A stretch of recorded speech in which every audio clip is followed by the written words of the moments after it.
This is Infection, the survival podcast, recorded live on Tuesday, June 6th, 2017, episode 125.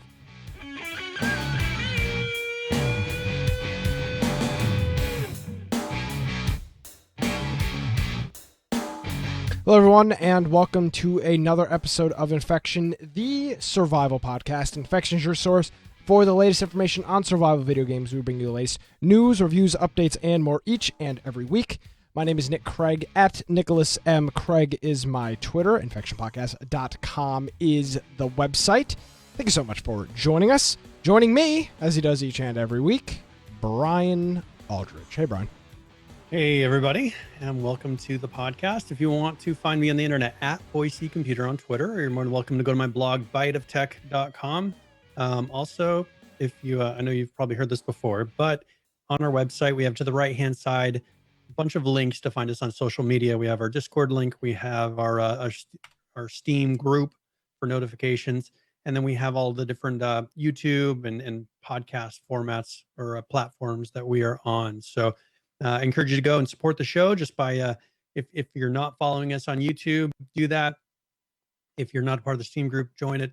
If you're not a part of our Discord, join it. And then if you're ever considering to listen to us on the road, check out beforehand, maybe the best platform to go and select, whether it's through Google Play or whatever podcast, Stitcher, TuneIn, iTunes.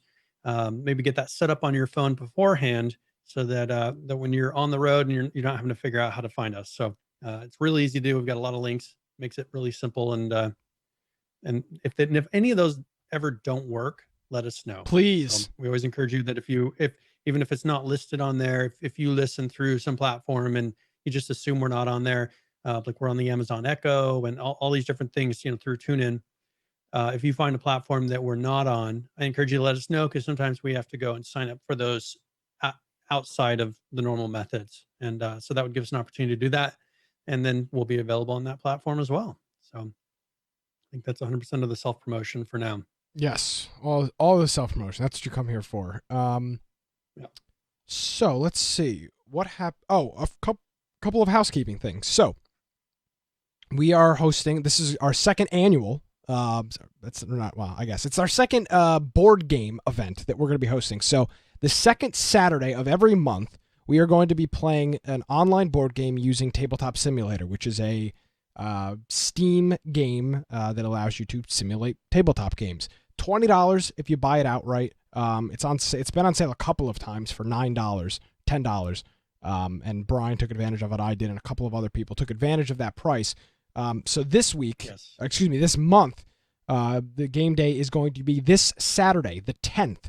And we're going to be playing Secret Hitler, which is a really cool. Are we doing that one, or are we?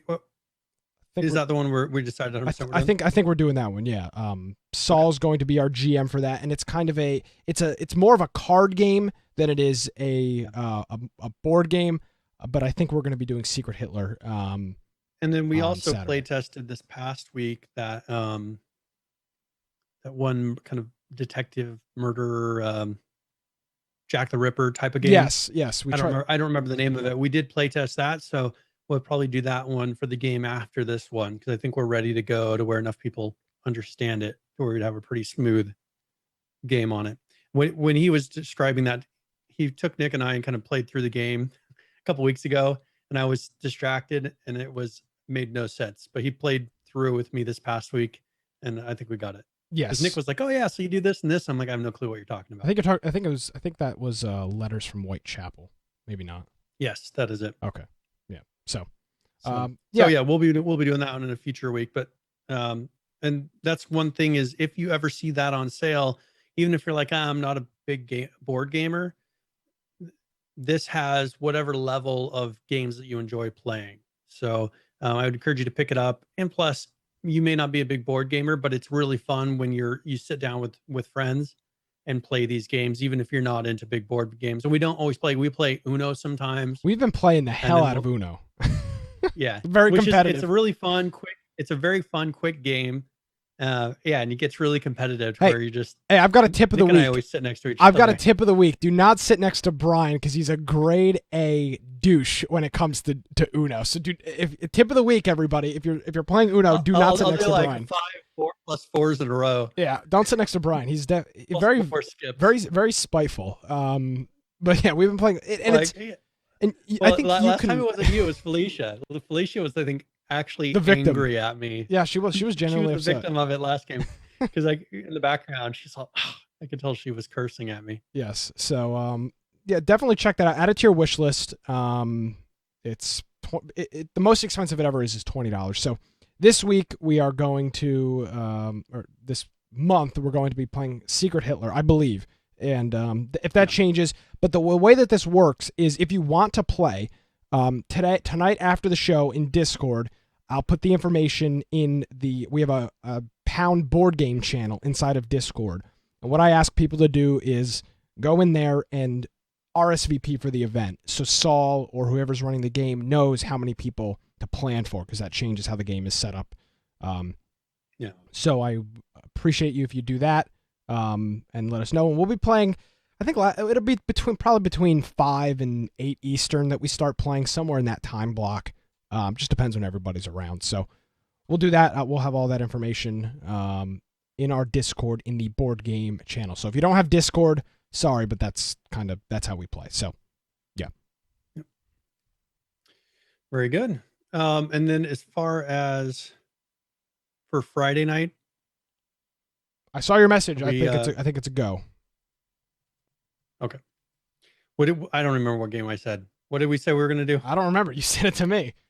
Okay, I'll look up the message. Robocraft is what you recommend. Oh yeah, Robocraft. Yeah, we haven't played that in quite a while. Musty had that's right. Musty had messaged me and he was like, we should play, a free game to make sure everybody can play.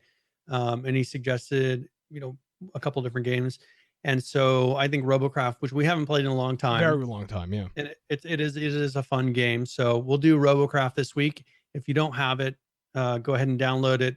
It is kind of a PvP. You build a robot and then you fight, or you build, kind of a robot. Yeah, you fight other people with it.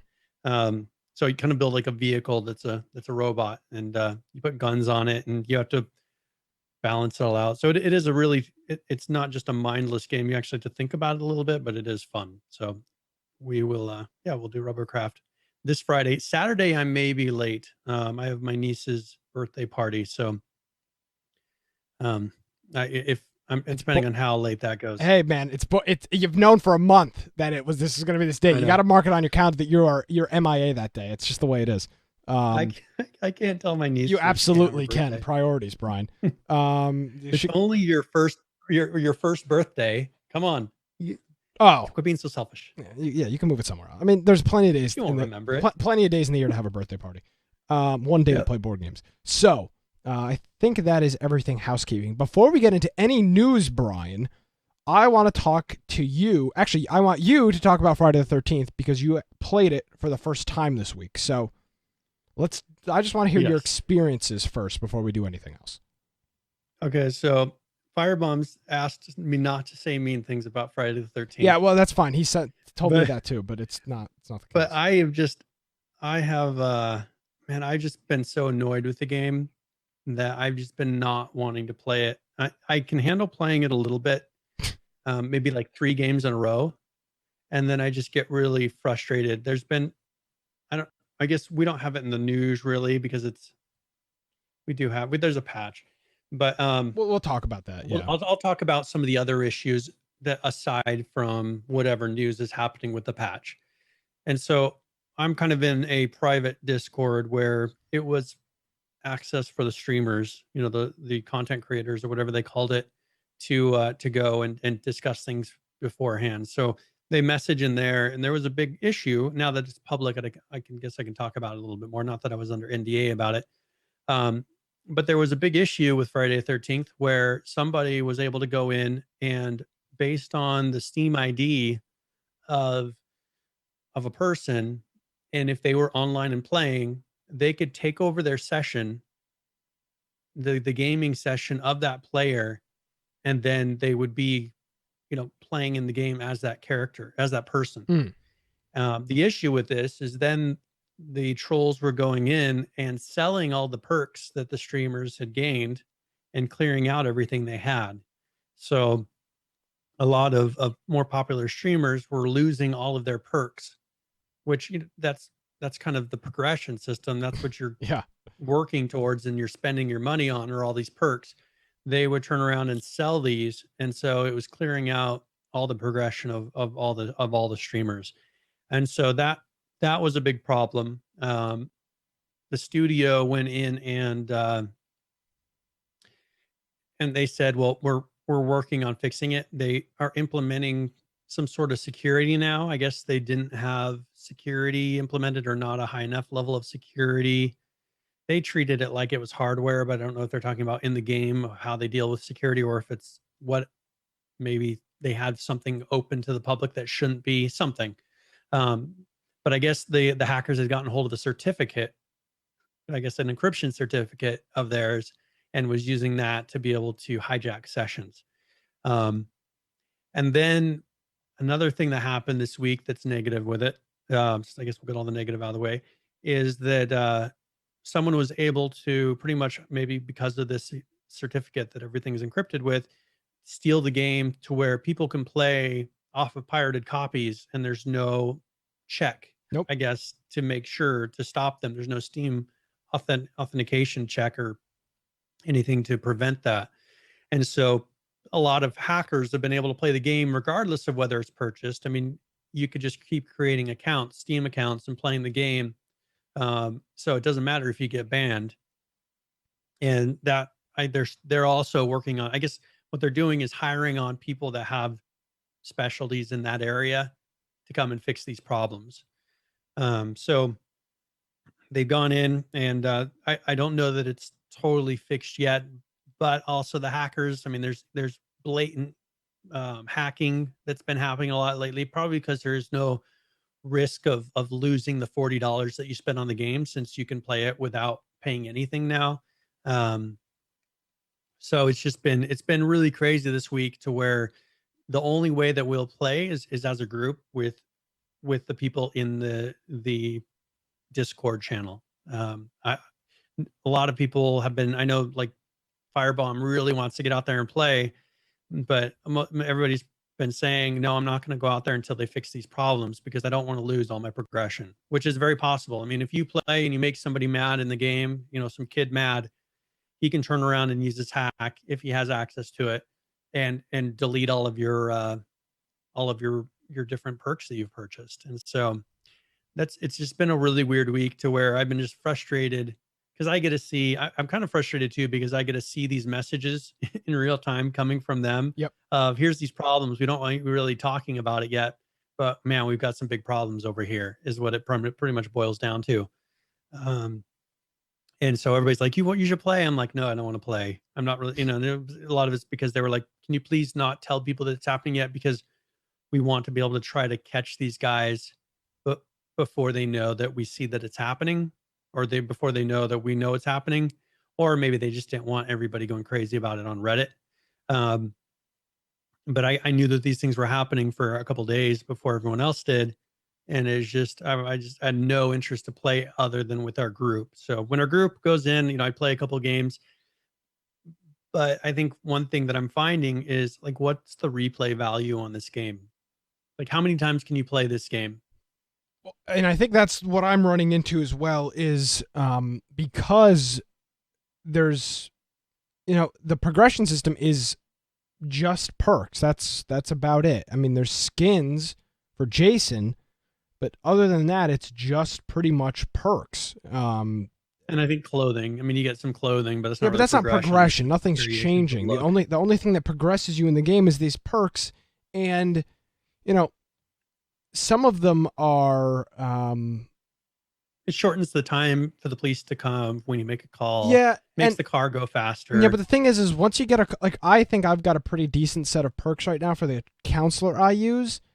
That's about it. So unless I decide I need to use another counselor to spice it up a little bit, I'm in kind of already kind of an end game spot. Yeah. And let's just talk about Friday the 13th first, because we brought it up, or I brought it up.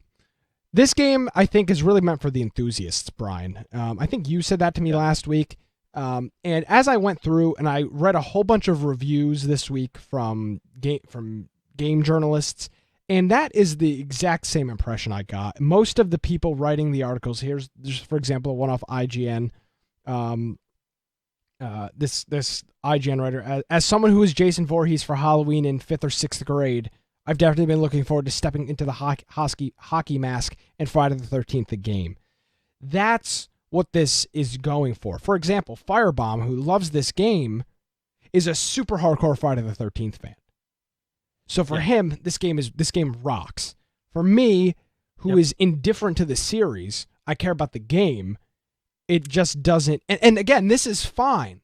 I'm not saying this to be negative. And I've got another example of it. For example, there's a patch notes here that I'll go through in a second. It's on their forums, forum.f13game.com. The first post on the first reply to this is saying, "Thanks for the patch notes. Now about the Savini music."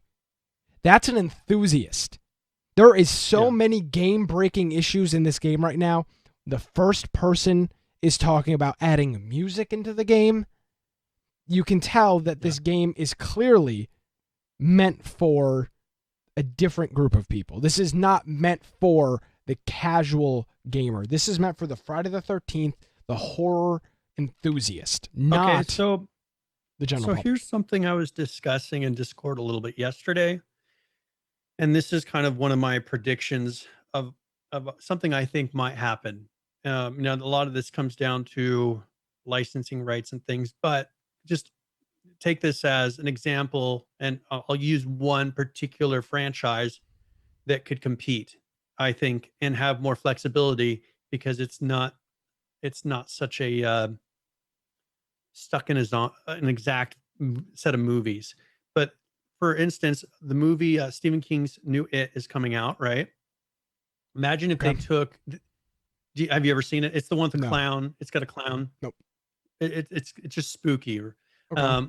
I was thinking that you could have Stephen King's It to where, like, your kids and things like that running away from this clown. Like, you could get it totally creepy, right?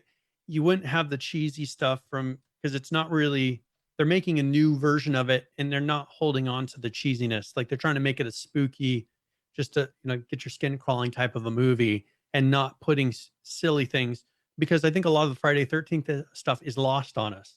People look and they're like, "Oh, look, here's this and here's that, and it's in the world. And look, I'm running around and I'm seeing all these things that remind me of the movies." And I'm like, I'm just running around the world. Yeah, for me.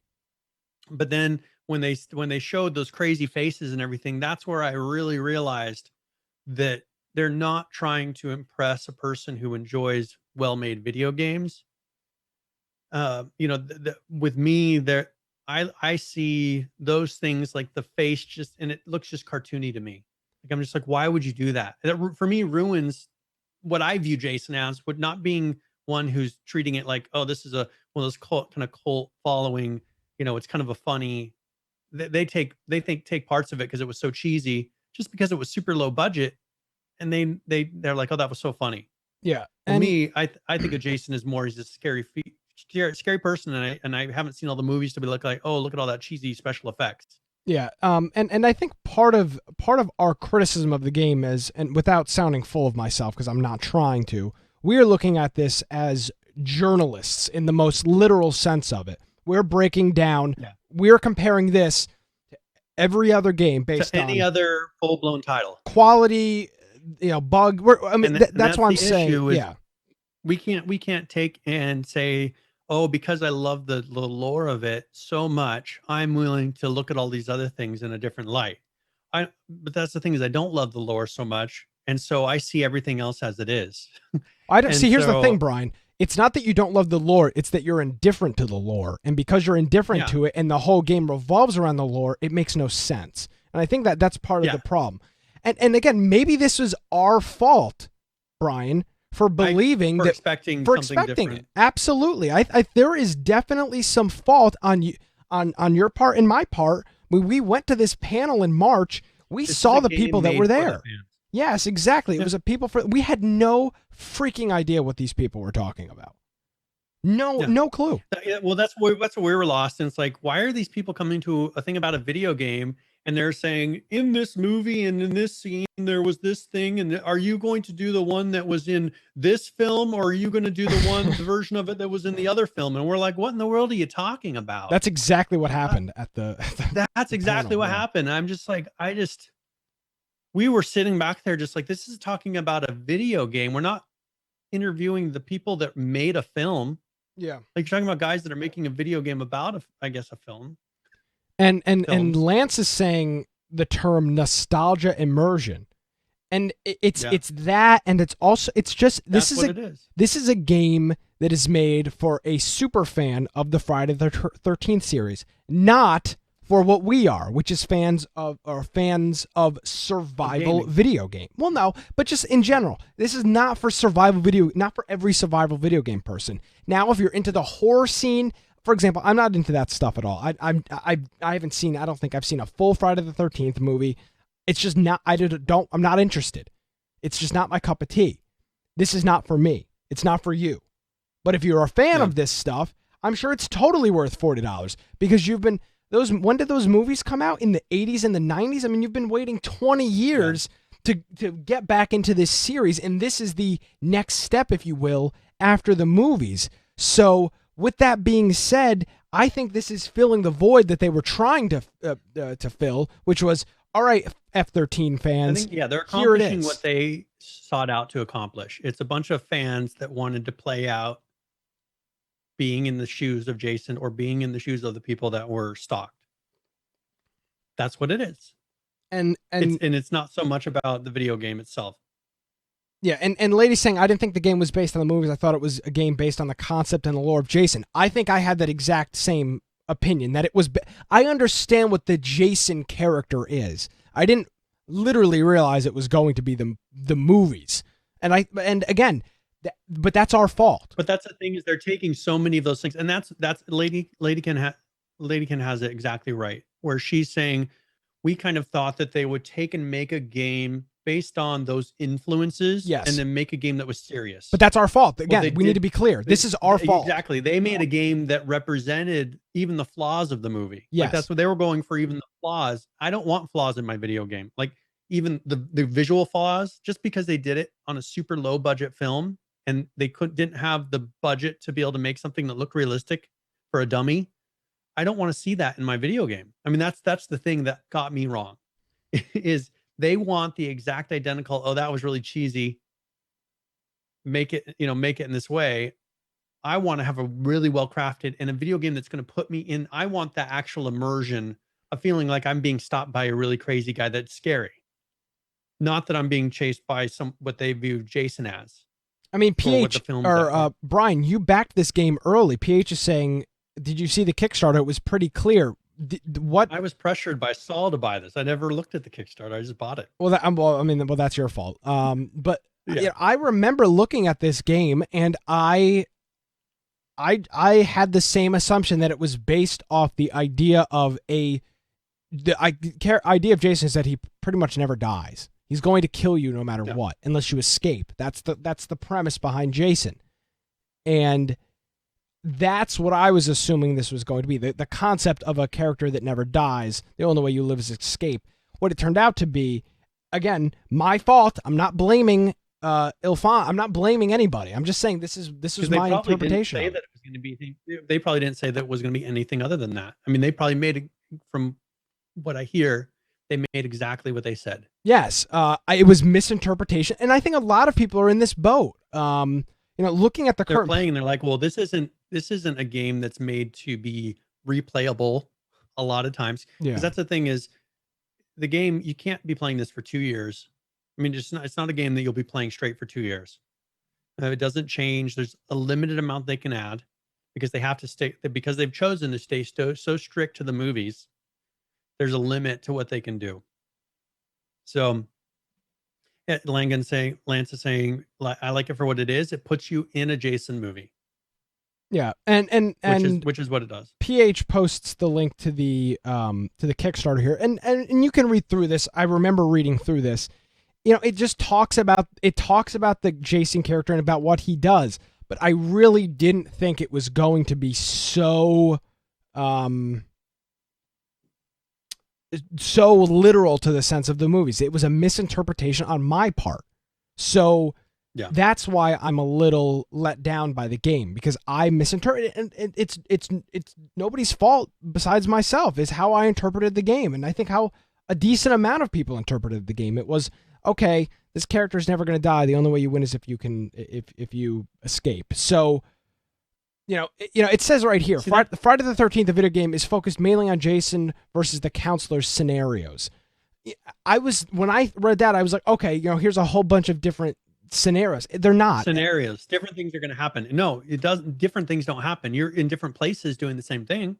Yeah. You run around, you open all the drawers, you look for the odd objects. If he comes, you run away from him. You maybe shoot him or hit him with something. You try to do a particular set of steps. Yeah. To unlock maybe getting off the island or the boat, getting away in the boat, getting away in the car, calling the police, and that's it. And there's not going to be, from what I've heard, any additions to that. It's not going to really change. Absolutely. So it but let's think. Here's what I was saying originally was, I think if you look at the movie where they could treat that like a game mode, right? And it doesn't have such a literal following of people that would say, "Oh, you didn't do this and this and this and this." Imagine if they took like Stephen King, who has a whole bunch of scary shows or books, which have been turned into movies, and they could do things based on that, like what's the one with Jack? You're asking the wrong person. Red Rum. Okay, well, you don't remember any of them. But the thing is, there's a couple of different books that they could take and they could put in a game, and you're different people in playing out. Like, that would have more than one way of doing it. If you took that film franchise, because they're different books. Here, they're all about the same thing. The Friday the 13th is all about one way of doing things. He does the same thing over and over again in all the movies, just in different ways. He does different kills, but it's pretty much the exact same thing. There's nothing else they can add as far as the game mode that's going to be any different. Just The Shining. Thank you, PH. The Shining is one that could be really good. Oh, I know Yeah, I know. I'm familiar with The Shining. So yeah, you could do The Shining to where you're going through that complex. But hold on. Stop. All of these games have problems, Brian. There's no replayability on them. They're novelty if you're interested in it. I mean, The Shining you'd have the exact same scenario with this. It'd be the same as this, but that's the thing. It only could be one of the game modes. Like this is the whole game. That's the problem. Yeah. That would have to be one of the game modes. This is what this is. It's a game that's based off of a movie. It takes the movies literally. It's fine because that's what it does. I'm not criticizing it for that. I'm criticizing it on the idea I had going into it, that it was a more there was more liberties taken for the Friday the 13th story, and maybe some of it is because also the studio has fumbled it. I mean, this studio has fumbled the ball. Oh, absolutely. With this release. Yeah.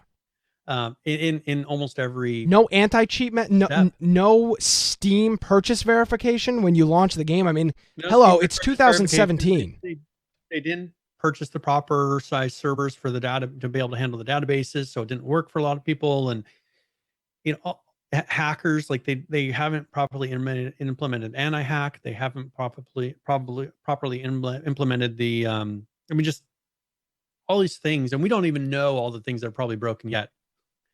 I just think that this is a really bad thing for one like this, that if people stop playing, they're probably not going to start playing again. Well, and again, this is my point, and this is why I read the comment off their forums. The first comment on their forums about fixing all the bugs was, when is the Savini music coming in? So the hardcore enthusiasts, which you have to be if you're on this forum commenting about it, seem to be happy with the current state of the game. So if they're happy with it, and IllFonic knows that they're happy with it, then they're golden. They're good to go, because that's their clientele. I mean, we looked at the current players last week.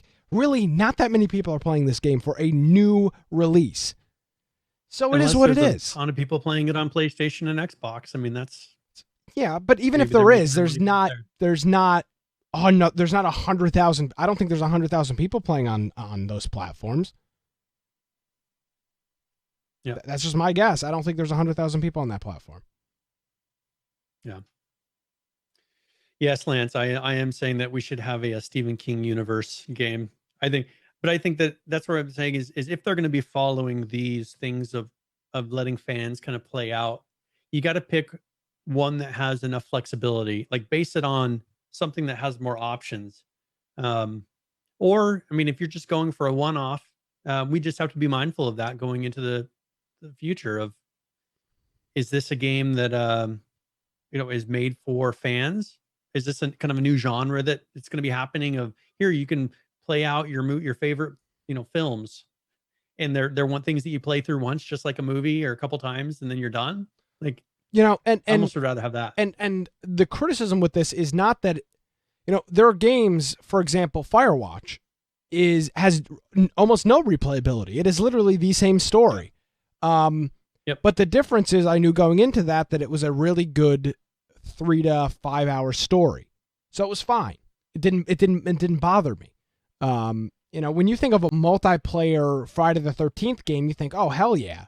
Like this is going to be awesome. It's going to like all this crazy stuff's going to happen."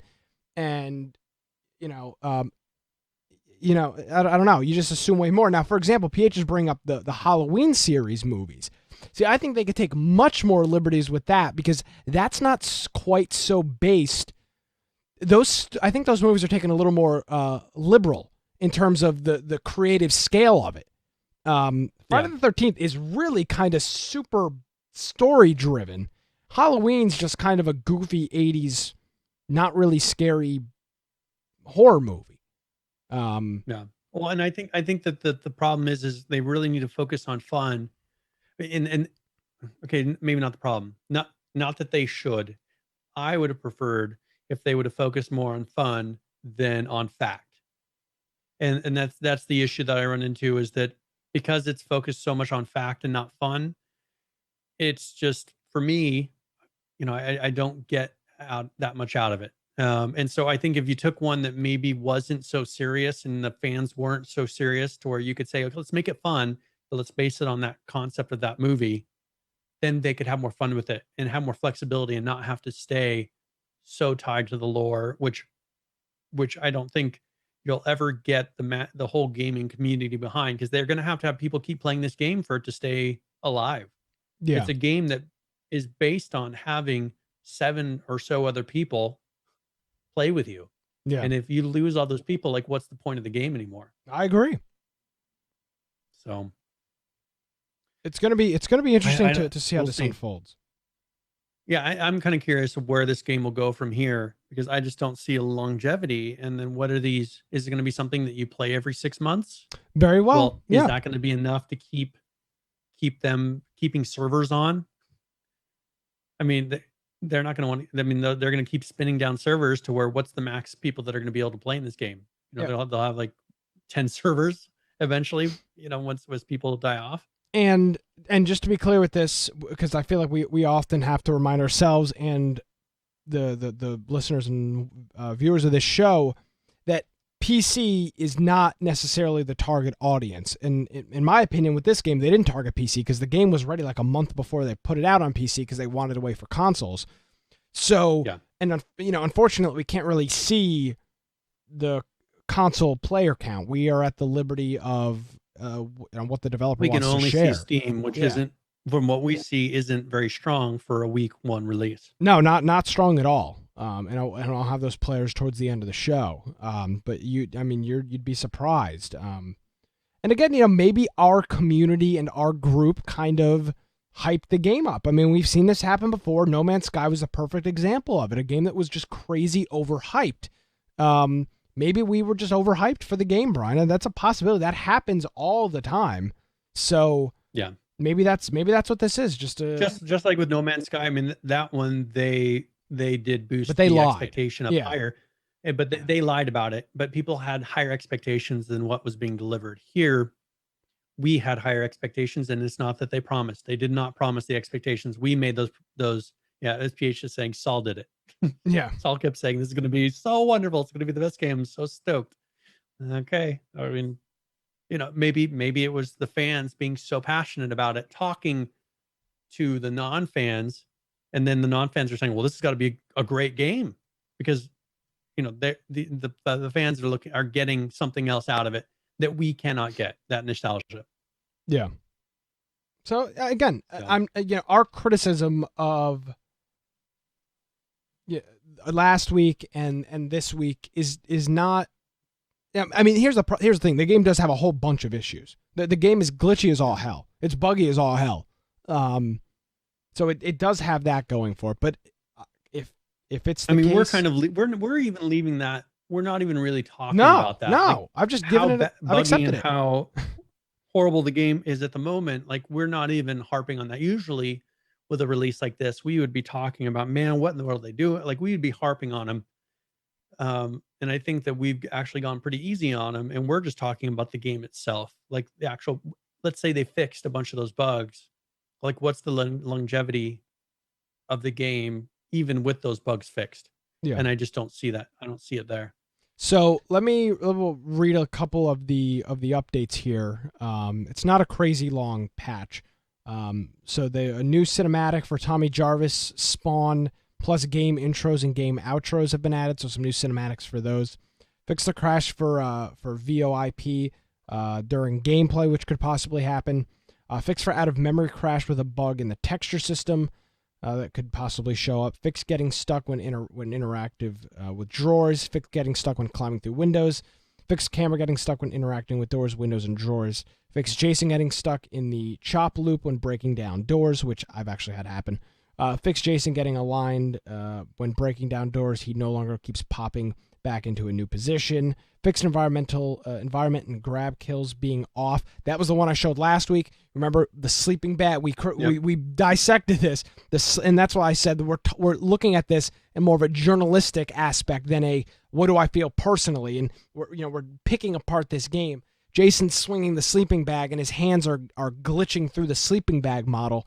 Some of those things made knife pickup grab animations more accurate. Again, you were picking up the knife. It wasn't actually there. It was a little bit over.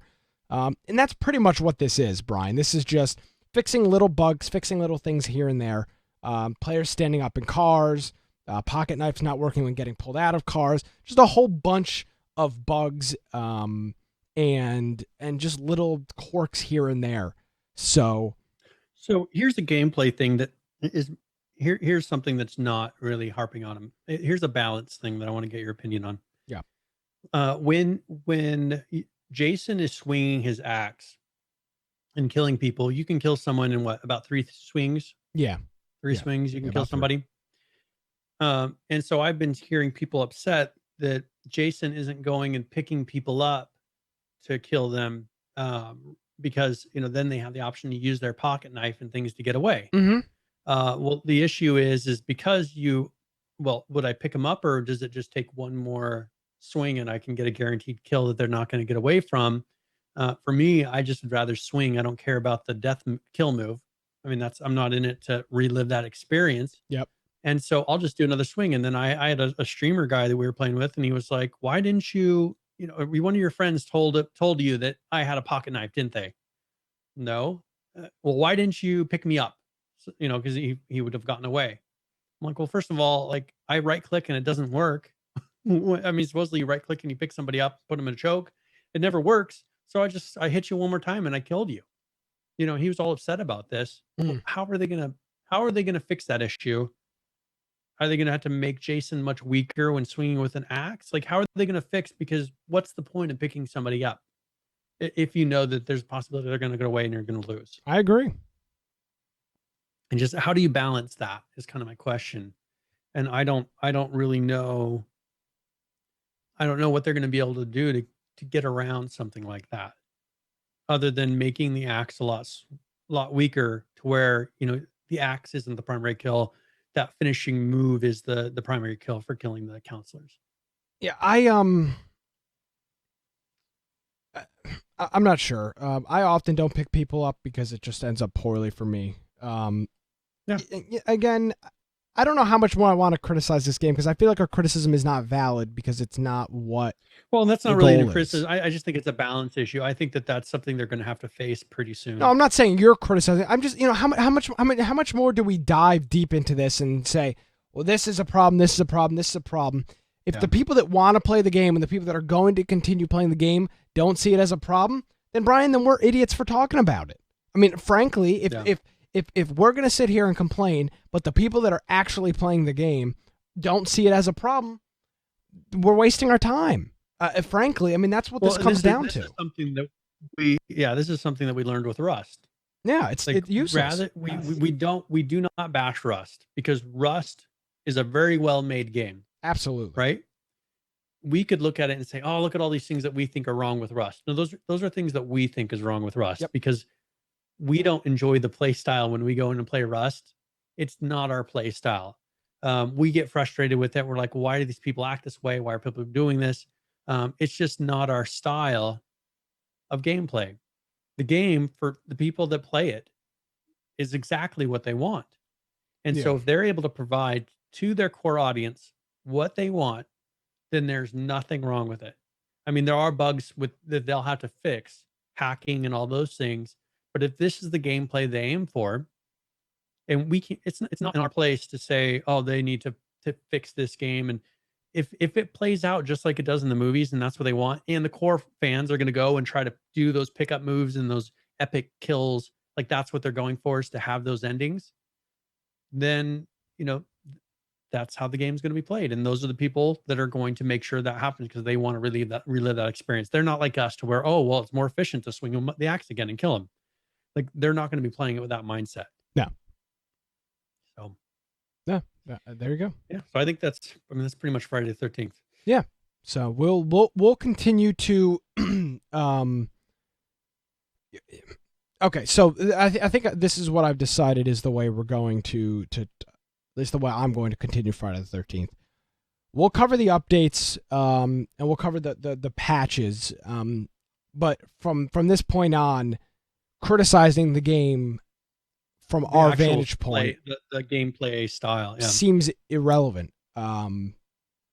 So that's what we'll do. We'll bring you the patches like we do with other games. But we're not gonna, this is 2 weeks now that we've talked about it extensively. That's not going to be happening. Unless there's something major that happens. Unless they change something. Yeah, and I, maybe we did talk to the developers at PAX. I'd be interested in getting their feedback on what the goal of this game was. Are we accurate in saying that? Did they accomplish what they're hoping to accomplish? Yeah. I think it'd be valid. One last comment I'll make is I've never seen a community, I don't remember his title, but the community manager that has cussed so much in my life. Oh, you're talking about at the PAX panel? Ben? No. Like just in the messages that he sends out. Oh, like every single thing is just filled with foul language. That doesn't bother me. I think that's actually, I like that. See, but the thing is like, I understand when you're cussing because of something in the moment, but just when you have the representative of your company and every single post he makes just cussing out of the blue, it's really odd to me. I'm from Boise though, where it's a very different, like when you go to a business, if the waiter or waitress ever cussed at you or anything ever happened like that, just would be like, well, I would agree that. I mean, I would agree with that, but I enjoy. I shouldn't say I enjoy. I think it brings both from a consumer point, a regular person point, seeing those in posts, not all the time, but from time to time, it's appealing. For example, here I'll give you a political. Every single one. Okay, but I'll give you a political example of it. How many presidents in the past have used the word hell like Donald Trump uses it? Like him or hate him, he uses that word all the time. What the hell's this? What the hell's that? You don't hear that very often. He talks more normal. That's the thing is. But hold on. But that's the point I'm trying to make is we see this from Daybreak all the time and other companies as well.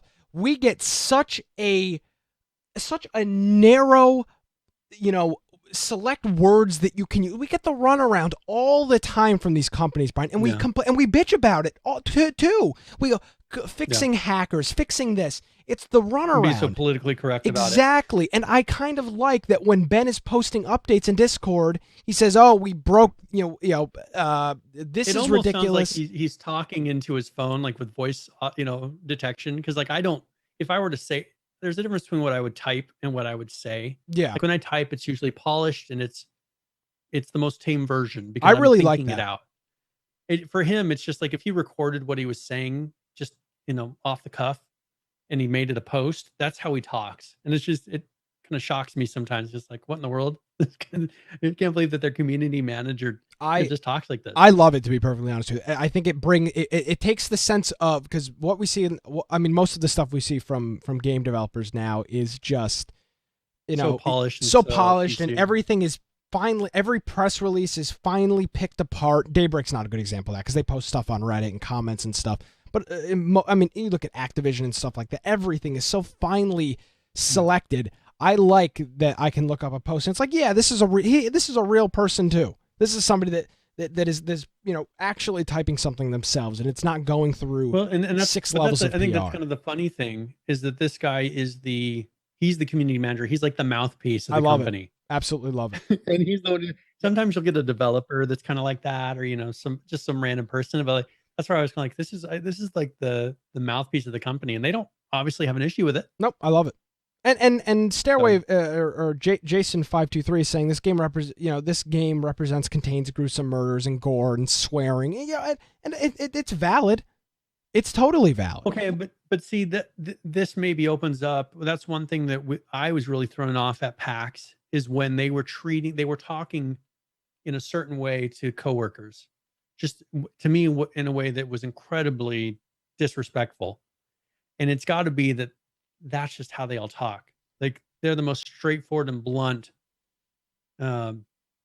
people. This new job I'm taking is very much like that as well. We talk very blunt. I mean, there's a polished side that we do deal with some PR stuff, but in other respects, it's just like, hey, this is how it is. So I personally, I appreciate that because that's just how I view stuff, and that's how I talk. And when I see a company talking that same way, it's like, hey, yeah, there we go. That's a real person. That's not some 16 level down PR thing that has been every word has been stripped out of it that could be deemed as lucrative or whatever. I love that. I really do. So that's just a personal opinion thing, but nevertheless, that's yeah, I mean, it's not like I'm blocking this guy. It's just, it just kind of caught me off guard. I love it. And I'm reading it, and it's just like, but I'm sure you're not surprised. Like him like that. Yeah. All right. So do we want to move on? We should probably roll out a game giveaway. Yeah, you got a game giveaway? A raffle. Yeah, let me go ahead and I'll get it started. So this will be ! giveaway in chat. And it'll be a 30 points raffle. So if you do that, it should be ready to go now. And for this game, we are going to be giving away a copy of 80 Days. This is, I don't know if there's a movie. I think it's, I don't remember if it's a Disney movie, but there's a movie kind of based on the same thing. I can't really show it. I think Steam is down. But it's like a $10 game. So this will be our first one. Our next game will be a little bit bigger. There we go. There's a link to it. It says 80 Days in adventure, indie, story-rich, choices matter type of a game. So you're kind of doing a progression through the game. It has very positive ratings. Came out about 2 years ago, so a little less than 2 years ago. But it's called 80 Days. So we'll be giving that away here probably about 5 or 10 minutes. And so ! giveaway, and that'll get you entered. Where do we go from here, Brian? We got a whole bunch of things we could cover. Anything all right. particular? And the thing is that I didn't really put them in any order. If you didn't notice, like I just kind of did everything. I've got let's go and do Battlegrounds. Yeah, so I was I was going to go to Battlegrounds. I actually played probably 10 or so matches this week, which is the first time I've played it in quite a while. The bullet drop is in there now, which I think is the first time I've played since they incorporated that. Let me tell you, I was surprised. I thought this is what's happened with me in King of the Kill. Now, disclaimer, no matter how good I've been at King of the Kill, which is not good at all because I'm just not good at it. When I stopped playing King of the Kill and then would come back, I would be awful, like incapable of getting a kill. Battlegrounds, it's not been the case. I didn't play it for probably about 2 or 3 weeks. I didn't touch the game, and I jumped back into it, and right away I clicked. And I was able to, and I was being able to hold my own, getting kills, knocking people out. And that was honestly that's why I didn't bother. I didn't play for 2.5 weeks. And I was like, well, I'm going to jump back in and I'm going to suck. I'm not going to be able to get any kills. I'm just going to be dead weight on a team. Actually the first game I played, I believe we won. It was a 4-man. Nice. So I liked that, that I could just hop back into it and kind of hold my own. The thing with King of the Kill is most of the people playing are pretty good. And not that most of the people playing Battlegrounds aren't pretty good, but I just feel like I can, if you're a really good player, I feel like, maybe 1 every 5 times I'll be able to kill you. When if it's a King of the Kill, it may be 1 every 50 times I can get you because, you know exactly how many times you have to shoot me before you move on to the next person. It's a little more. And they're doing the duck thing. They're doing all these little tricks, but it's like, I just don't care to do those things. Yeah. So one thing that I noticed with King of the Kill is after having come back from a game like Battlegrounds and then going to King of the Kill, the game just seems so blurry to me. And I feel like I'm kind of putting up, a pixel on a spot kind of out in the distance. Yep. To where you kind of have to know exactly. It's not like you're sitting there and aiming. You're like, well, okay, I just have to know that the pixel for my crosshair goes about here. And then that, it works. Which is a kind of a memory thing. I mean, you have to play it a bunch, but it's not necessarily a skill. I mean, it's a skill in that you learned how to do it. But I think this one is much more of a, did you not freeze up in the moment? Did you aim correctly? Yeah. Based on visually, not based on the weird way the game plays. And I find myself like, oh, I forgot about this stupid trick, or I have to be this many steps away with a shotgun to have it actually work, or I have to do all these things in King of the Kill just to make sure, when all these other guys are just playing it over and over and over again, and so they know every single little trick.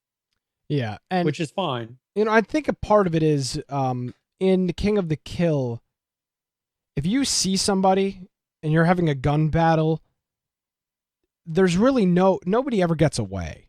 Like, one of you is dying, if not both of you. Yep. In Battlegrounds, everything is so open. Exactly. It's not like, unless you maybe drive away really quick and they just don't have time to shoot you. Yeah. In Battlegrounds, I mean, I died numerous times. I just get shot. I don't know where the hell I'm just dead. I just shot a whole bunch of times from behind because somebody is over there with an 8x scope and is able to shoot me from a distance that I'm not paying attention. I don't see them. They're got sufficient cover. So in that respect, you can kill people. I think there's more. It's not quite as methodical as King of the Kill is, which is like, this is how you kill somebody in King of the Kill. You just fire, and they're dead. In Battlegrounds, there's so much more to it. I don't know. There's just a lot more. I don't know. I think there's a lot more openness to how Battlegrounds plays. Like Haunted, he brings up silencers. Yeah. And that makes a big difference. Just all the customizations to the gun that you can do, of being able to do those long distance shots, and having so much variation to where when you're using the sniper rifle, you can't really shoot up close. When you're using the sniper rifle, like, there is the delay between shots. Mm-hmm. So there is a balance to it. And if someone wants to sit back there and try to take snipe shots, that's part of the game. And it's not like we play and say, oh man, I can't, that's so stupid they're doing that. Like, it feels natural in the game. Absolutely. So it's not feeling like, oh man, I can't believe that person made this shot. Where in H1Z1, someone makes a shot from super far away and it's like, what in the world are they doing?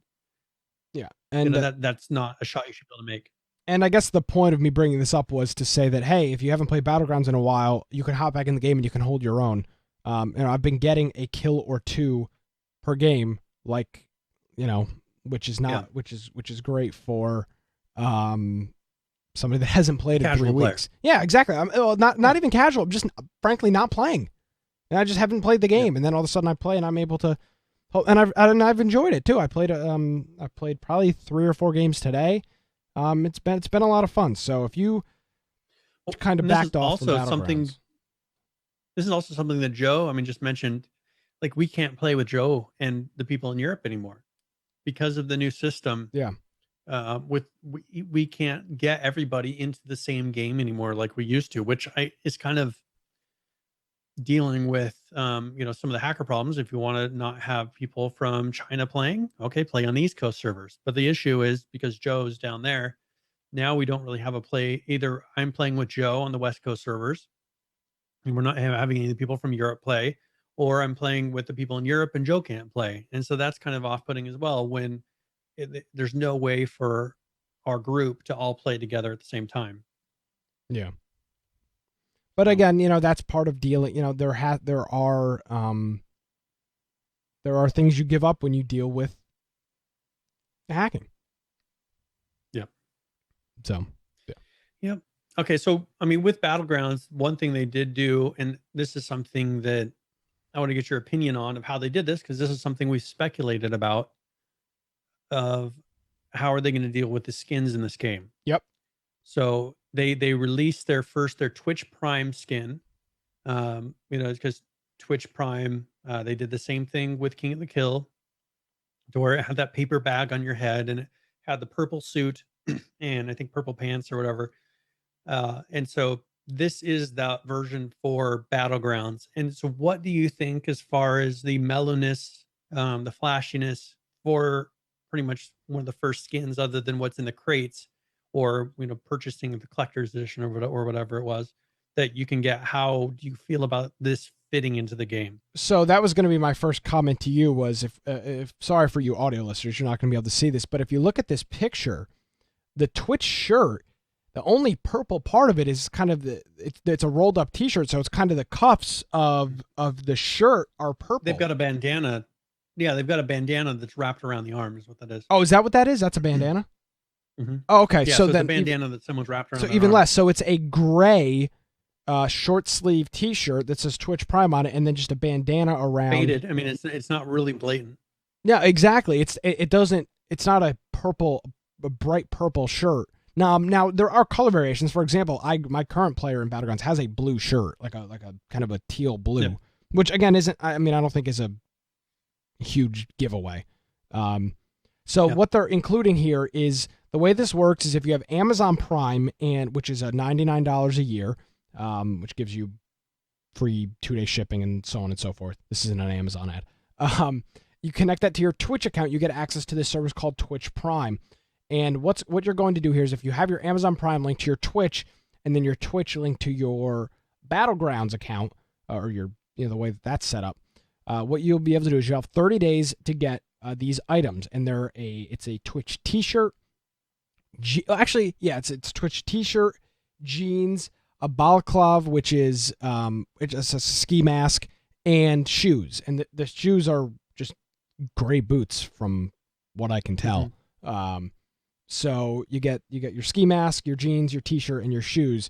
And I love that none of these stick out. The other thing too is on the butt pockets of the jeans, it says Twitch Prime. There's a blue logo. I don't know if that's blue logo or just blue paint.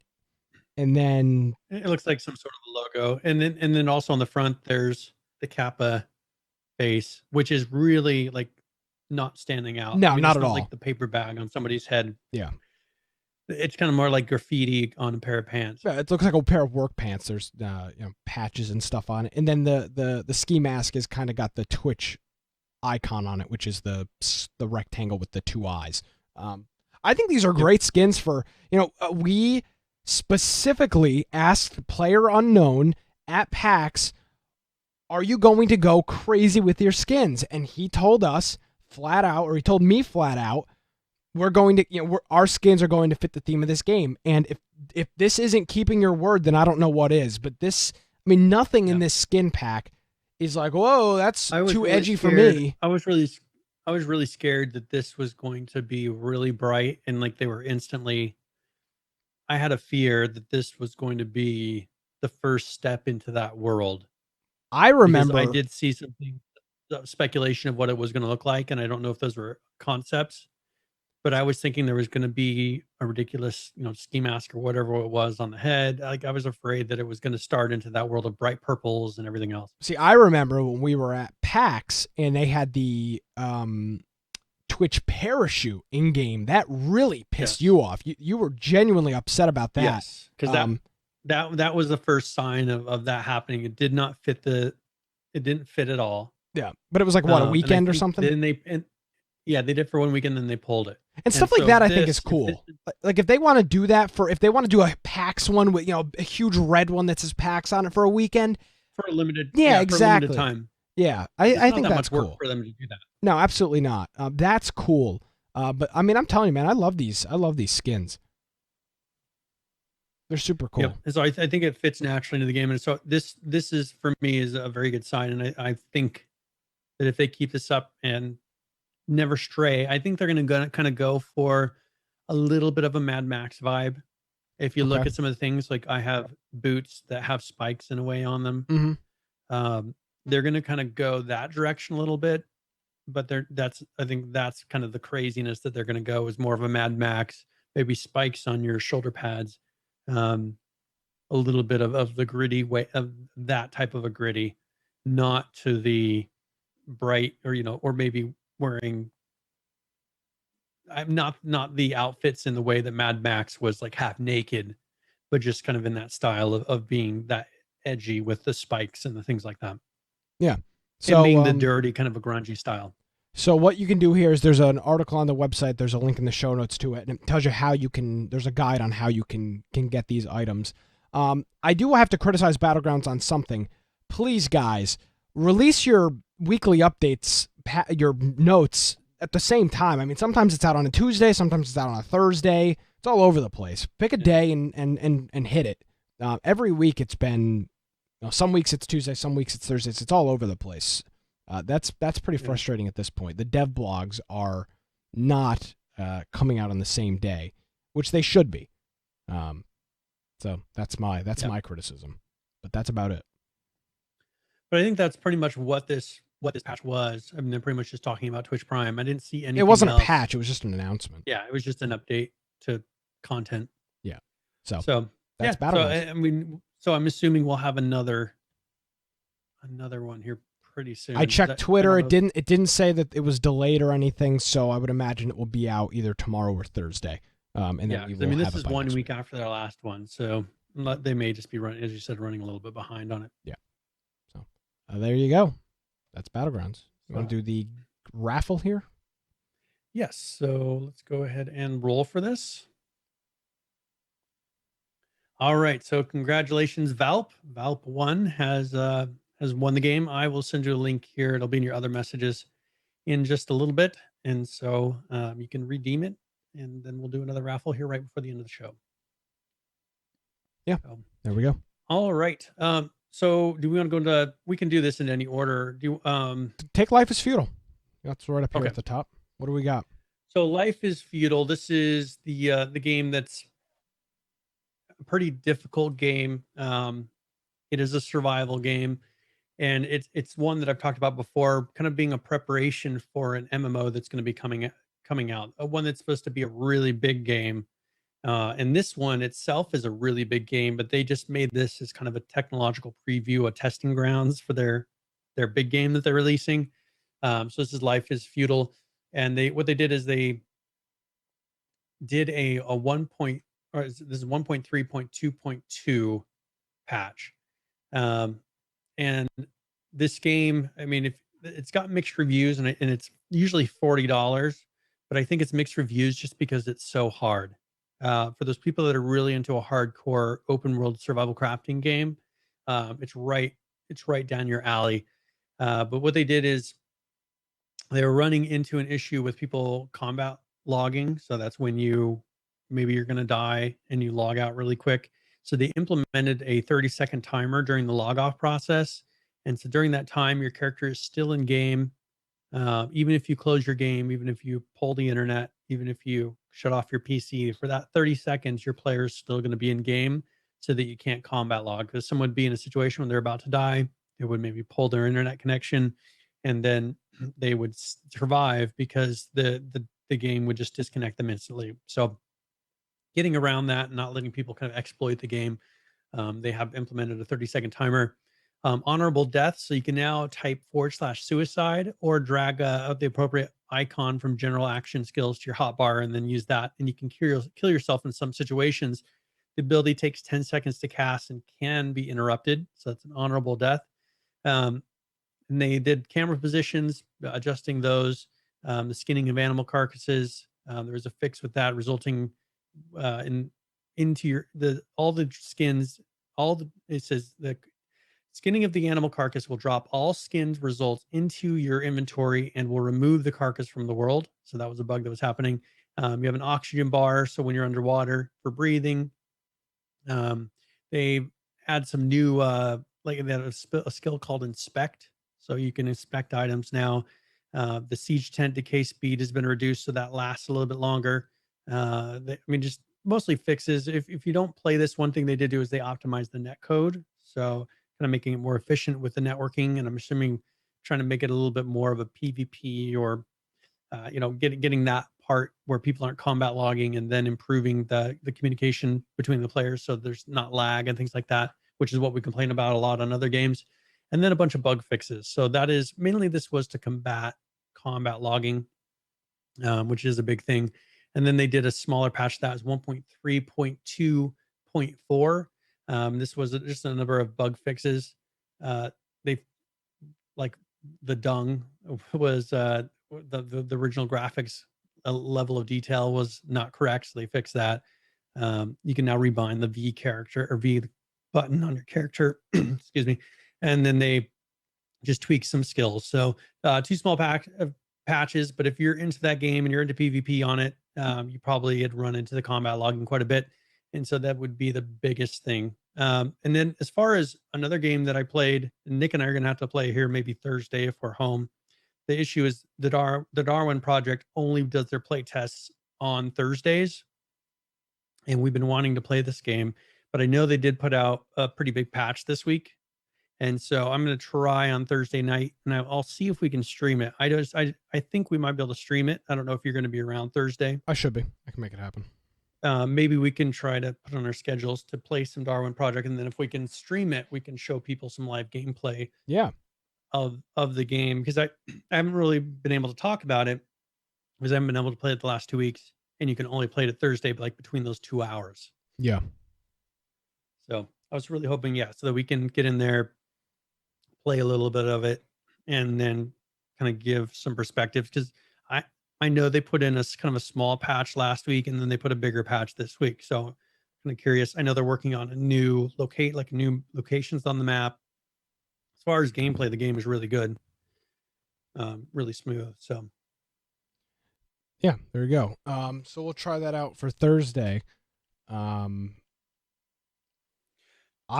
got something. I wasn't sure. Yeah. So, ladies and gentlemen, boys and girls, you stay tuned for a ride of excitement. Hide and Hold Out. This game is the epitome of why you should never support early access game development. No matter how good you think the game may or may not be, this is the epitome of it. A little backstory on this game. If you are a somewhat new viewer to the show, as in not over the past, if you haven't been watching this show for probably 6 months, you've probably never heard of this game. But Hide and Hold Out was a game that was released April 9th of 2016. And the idea of this, it was kind of like Ark, except it was only based in the water. It's called Hide and Hold Out H2O. The game lives and dies by water. Everything is on the water. You build bases on the water. You travel on jet skis and boats. And there's some islands, there's some land, but the game is primarily based around water and being able to survive in the water aspect. Now, great, fine and dandy. This game looked super cool. I was really hyped for it. So it came out. They did a couple of updates, and I would say, I'm trying to get the exact date for you. The game came out in April 9th. So we had a couple of months of development up until September of 2016. So April, June, July, August, September, about 5 months or so of active updates and active development. And then nothing. We went from September to March of 2017 before anything. There was nothing. The game was just, for all intents and purposes, DOA for that time period. And it came in with this update in March saying there's a whole bunch of things we're working on, so on and so forth. And then since March, it is now June 6th. Actually, Brian, it's been 3 months since that update. Exactly 3 months today since that update in March. And we had some updates. June 2nd, actually, no, maybe I'm lying. May 31st was version 0.10.00. And it starts off with, finally, after months of wait, version 0.1 of H2O is up. Now, before I get into the details of this patch,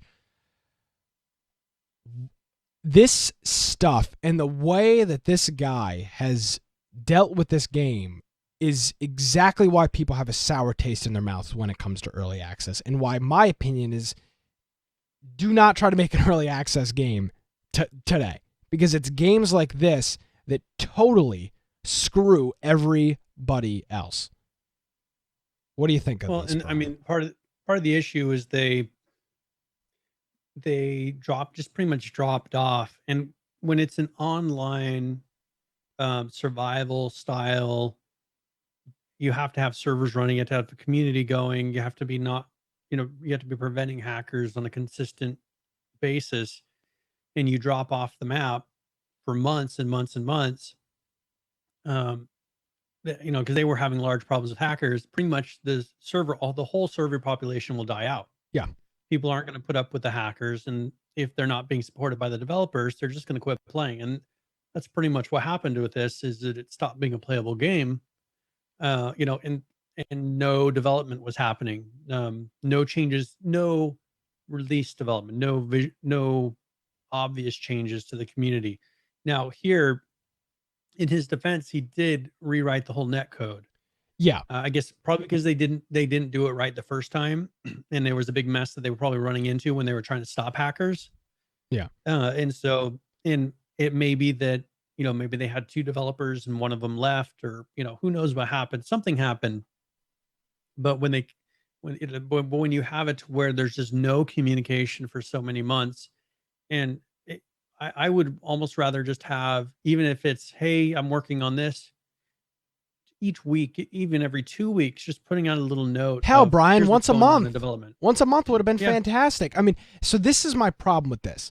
The reason this is an issue is this game came out, it had about 5 months of active development, and then it disappeared for 5 months. So half of the time that this game was released was full of nothing. And I mean, hell, I would have taken an update every 2 months. And then we had the update in March, but then not until 3 months after that did we get something actually out, some actual text, not just we're working soon TM on everything. So you're talking 6 or 7 or even 8 months worth of dead time after 5 months of active development, which is the big problem with this. And as you said, in the developers' defense, they did rewrite the netcode, and I'm going to get into the technical details of this because we talked about this in the past on how games deal with netcode and how games deal with server-client relationships. So I'm going to read some of this verbatim here, and because I think it's important. So among the most important changes, the client-server communication code has been totally remade so that the server can have full control over the clients. The primary objective of this modification is to put an end to the cheater attacks. Not all of them will be stopped, but they say this will allow, this should fix most of it. For example, the client before would allow you to pretty much do anything you wanted to itself. It was not doing any of those server client relevance checks. Well, it's not even relevance, but just server, I am at X location. How did you get to X location? Exactly. Well, what I mean by relevance is, are you supposed to be able to do this, see this, be there, have this happen? And if you're not, the server should be checking. You shouldn't be able to, on your side, say, all right, I went over here, I did this, I picked up this item, even though the server doesn't know about it, and picked up all these things, because of lag, right? Supposedly I went and picked up all these things, and now I have a bag full of all this stuff. Here's server, here's all the stuff I got when you weren't realizing it. That's kind of the issue, is rather than every single time you go to pick up an item, the server says, hey, is this item here? Do you have the ability to pick that up? Yes. Okay. Because that does create lag. So they did it in kind of a shortcut way that would make it so the game would always run smoothly. It would, on your client side, it would continue doing, you'd be able to run around. And then every once in a while, it would send an update to the server saying, all right, here's all the stuff this person did, which is fine in a world where there's no hackers, and in a world where there's no lag. Yeah. So going back to the post here, it says, to give you an idea, the client was in control of most of its own behavior in the previous version, such as moving, dealing damage, interacting with objects, firing a gun, etc. And of course, we've described how that could be an issue. So now the server's behind almost all of the actions, and it has to give approval to the client before something is done. They say besides moving and stuff like that. And it goes on to say that is the definition of lag, is that delay between server, can I do this? Yes, client, you can do that. That is lag. That's the latency that people always talk about. He says that the real problem is it uses way too much CPU on overcrowded servers. And we've seen this be an issue in some of these other games. Low player caps, 20, 25 people max per server, because so many server-side checks are going on that the CPU on the server is just getting hosed by all of those checks. It's exactly the problem that H1Z1 Just Survive had, is it was not able to do those client-side or those server-side checks because it would have absolutely destroyed the resources on the server, which is a problem. There's a fine line to be made there. And it goes on to say, sorry for the technical speak, but it's important to have some of that stuff out there. Now, for the improvements, the client-server communication has been totally remade. That's the kind of the main thing. Here's another big one. The game is now compatible with Linux server and client. So for a user now, you can run the server, which it's much cheaper to run a Linux server than it is a Windows server, but it only supports the x64 architectures, which is probably not a big deal. Most common today. Yeah, exactly. The user interface has been fully remade or redone in the game, which is great. Some small visual improvements. The UI will now scale according to screen resolution. He says even up to 4K. The jet skis and hovercrafts now have headlights with 3 modes: auto, which is based on time of the day. If it's dark, it'll turn on automatically, on all the time or off all the time. The seaplane is now equipped with machine guns. Opening the map doesn't lock the controls anymore. When the player moves with the map open, the map will fade out and become barely visible, and the opacity comes back when your player stops moving. By the way, I really like that feature. I wish some other games implemented that. Battlegrounds specifically. Running with the map open is not always the easiest task. The crafting menu shows how many items you're crafting, and you can directly see if you can craft something without mousing over the item. A P, as in the character P, icon shows if your vehicle is currently parked in a shipyard or not. Some improvements regarding the vegetation around the map, but that's still a work in progress. It is now possible to zoom in with the turrets by holding the aiming button, automatic reload for turrets, just a whole bunch of other things that were added in here, and then a whole bunch of changes, and then a couple of the known issues. The building system consumes way too much CPU when the server gets full of player constructions. That's a big issue, because if that's the case, you're going to have constant rolling server wipes. Other than that, the map is bad sized and lower resolution, that screen maximum resolution. Some of the new trees don't have any colliders. There's some things here and there that's known. But that's the big update. And, I'm torn because there's a lot of things in there.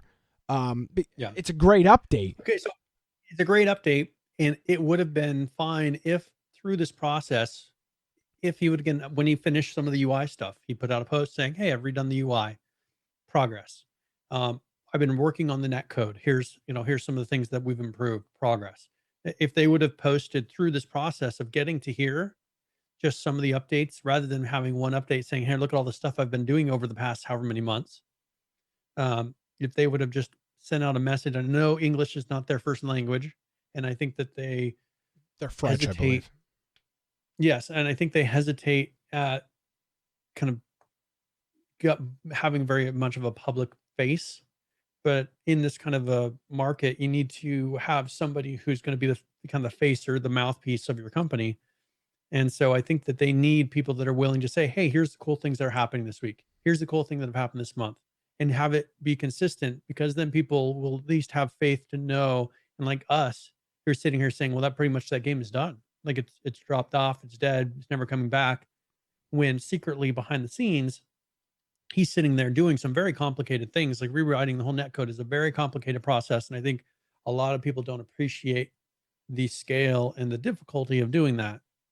That very well could have taken 3 months to really iron that out. That's the thing, is he should have talked about it through that time to have people understand this is what I'm doing. Because there will be people that understand what that is and be like, okay, I understand. Like that will take 3 months, but it will be coming back, and kind of give that faith. But when you don't reassure anyone, you run into what they ran into of, all right, well, most people just assume that the game is going to be another one of those titles that is just dropped. Absolutely. And this may be the launching pad for them to do some really cool things. He may have been running into, after releasing the game and after 5 months of trying to fix issues with really bad netcode, have been, you know what, I can't handle this. Like, we need to rewrite it so that it's correct, so that we have something to start from. This is, for them, is a fresh opportunity to really do something with it if they choose to.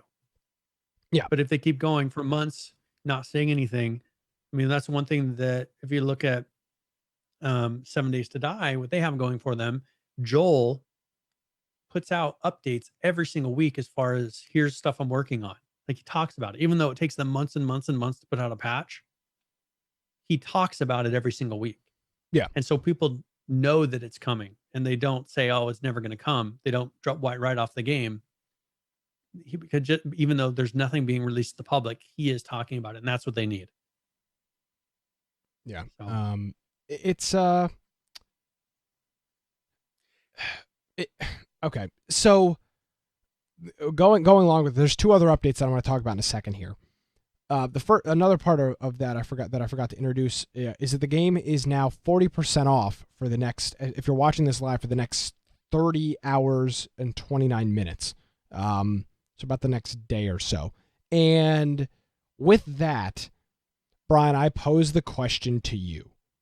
Is this game worth $10.79 in the US? Could be a potential flop, could be a good game. I'm asking your personal opinion on it. I think it's a gamble. I think it's a gamble. So, but is it worth it? If let's say I've got $20 in my Steam account, is this worth buying? Is it worth $10? Yeah, I'd say it's worth $10. I played it this week, so I actually you did? it up and okay. Yeah, right. I played it this week just to make sure how everything was working. I played on a server that probably had about 10 to 14 people on it at the time, and so it's a game that is very difficult. It has a very large level of entry, I guess you could say, for getting in there and actually making something. Like, you run around, the crafting it isn't something to where you run around and in 10 minutes you're building a shack, like in Ark. It's a game where you're really working and like traveling from island to island, trying to get the resources, and you're slowly progressing. It's more of a true crafting game of getting slow progression. I don't know, for a single person playing the game, I don't know that it's really worth it, but it would be fun. If we had 10 people to go and say, hey, let's get everything we can, and let's just try to make a little, a base, and try to make some boats to go and shoot at some people. That'd be the point of the game. If you don't get the 10 people to do it, I don't necessarily think that it's really worth it, but it would, for $10, I would say it's worth a Friday night game night of going and just putting 4 hours into it and see how far you can get in 4 hours. So you already own this game, so that makes my decision a little bit more. So I've got probably $15 or $20 in my Steam account, and I look at this and say, I just said before that what this guy did is a joke. It's the reason that people don't buy early access games, and some of you may say, oh, you're being a complete hypocrite by buying it. That may be the case for the show's perspective, but now I'm looking at this now on the consumer side, as Yeah. a consumer of a game that looks like it might be pretty cool if it stays up to date. Is this worth And the only way that you're going to $11? encourage this development to continue dedicating the time to it is by supporting the developer. That's the catch 22. Well, it's a double-edged sword. So you know, from a show perspective, what this guy did is exactly what's wrong with, you know, people that say, hey, I can make a video game. Look at me. I can throw a video game up on early access. Again, not mocking people that do that, but I mean, you talk about a shining example of what goes wrong when one or two people decide they want to make a video game. This is it. And then on the other hand, I'm talking about purchasing it. So it's so here's one thing that maybe this can put your mind at ease. One thing you can do is look at it as he went in and saw the mistakes that he made Mhm. in developing the game originally, and he fixed them. Possibly. He pretty Yeah. much stopped all development on a dead end, which we have complained about for how long with H1Z1 not willing to do that. Things that are like, hey, you need to totally restart in this area, and they wouldn't do it. From what you can tell, that's what he did. He said, all right, it's too much of a mess in the way it is right now. I'm going to pretty much start over. And that's what they did with it. Yeah, absolutely. So I just wanted to throw in that a way out that's there. good, but the way that he presents it, and he just needs to be open with the community and say it in that manner. If he would have been open and said, you know what, I realized that we made a game that's not sustainable. We need to start over on it, and it's going to take a little bit of time, and then we'll come back and then we'll start developing on that platform. If he would have said that in the very beginning, we wouldn't have had those negative thoughts on the game. Absolutely. So with that, I'm just going to kind of leave that little nugget there for people to ponder with this game. There are two other updates that I'm going to jump into, but you know, it's interesting to look at and to see this game and say, hey, potentially is there something with this in the future? Who knows? So a couple of other patches, 0.10.01. I hate this numbering system. The improvements here. Say 1.1, I think, right? Who knows? The system making the player sliding when he is standing on the slope too inclined is now much smoother. So what this is saying is, if you were on a slope that is too inclined for the player to be standing, the game will put you in a slide animation and you'll slide down it. With that, the camera was flickering and it wasn't very smooth. That's smoother now and should be better. EAC, which is Easy Anti-Cheat, has been updated. Some looting crates have been added in the cities, but bigger work has to be done concerning that. The green looting crates will spawn randomly among the normal crates. It's now a bit easier to interact with dead bodies, and interacting with the helicopter is easier. Upon that, some other fixes as well. And then a known issue is that the Linux client seems to still not connect with Easy Anti-Cheat correctly. So that means if you're running the server on Linux, you probably don't have any anti-cheat. Which, you know, at this point doesn't really matter because the game is, you know, for all intents and purposes 3 days old. Maybe not. So that was 0.01. 0.02, Easy Anti-Cheat has been updated again. A brightness setting has been added to the options menu. A whole bunch of other changes as well. And then a couple of other known issues with this. The Mac version still shouldn't be working after this patch, but we're investigating in order to solve the problem ASAP. So the Mac version of this game does not work whatsoever. And then the Linux version may still have some issues since it's the first time we're testing it publicly. Please report any strange behavior on the game if you're using this OS. So if you want to play this game right now, pretty much you have to play it on Windows, but the Mac and Linux are coming in the future. So that's about it with this game. I don't really know. I mean, it's one of those gamble games. It's hard to say where it's going to go from here. You are gambling in purchasing it if you choose to, because there's a lot of people when Ark originally came out, you know, you would never know that you would get that much money worth out of a game like that. Absolutely. Peter said with this, he might keep developing it or he might not. Yeah. If he does, well, then you get your money. You get your $10 out of it. Yep. If he doesn't, you know, If you played it a couple times, maybe you got a couple bucks worth out of it. Yeah. So there you go. That's oh, lost Brian there. Brian, are you there? Yeah, we lost you. So we'll try to get Brian back here. I don't have any audio from him, but nevertheless, again, you kind of shoot yourself in the foot and say, hey, this may work out in the future. It may not. Yeah, it's kind of this thing. Do you spend $20? Do you spend $10 now and maybe get a good game in the future, or do you not spend it now and then maybe have to spend $20, later down the road? Brian, are you back? I should be. Okay, perfect. Cool. So yeah, that's hide and hold out. So there's some changes on King of the Kill. I don't know if you wanted to go into that on their laminated body armor. One thing is they're talking about, they've got an update on the armor changes. These changes will be going into test server, and this was last night, so it should be on the test server right now, and be available for play on the test server today. Cool. Compared to live, these are pretty minor changes. I think everyone can agree with, because internally we've had some deeper discussions on the bigger changes, and we'd also like the time to discuss some of the suggestions from the community, find the changes in some context below. So one thing is that we've reverted the crafting time on the makeshift armor. It will retain its current live value and remain at a 1 second craft time. Helmet shred time will remain the same as it is on test at a 1 second shred time. It is currently 3 seconds on live. Laminated armors will stay in the world at their current spawn rate and cap rate, so you won't see any more laminated armors than you currently see on live.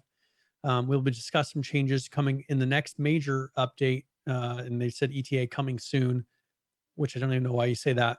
It's not an estimated time. And we will provide you guys some insight in the near future. And then it says we're going to be putting laminated armors into airdrops, and we're adjusting airdrop loot tables. So 45.5% of airdrops will have a laminated armor or 2 laminated armors in 5-mans.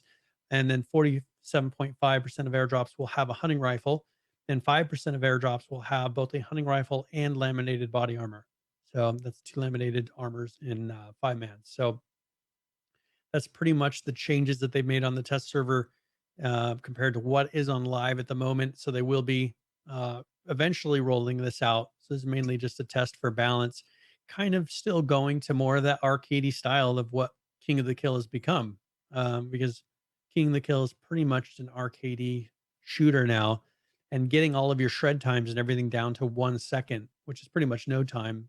I mean, it's pretty much equivalent to making them instant, to where people can just make shredder helmets, make body armor on the fly, just to not have any downtime.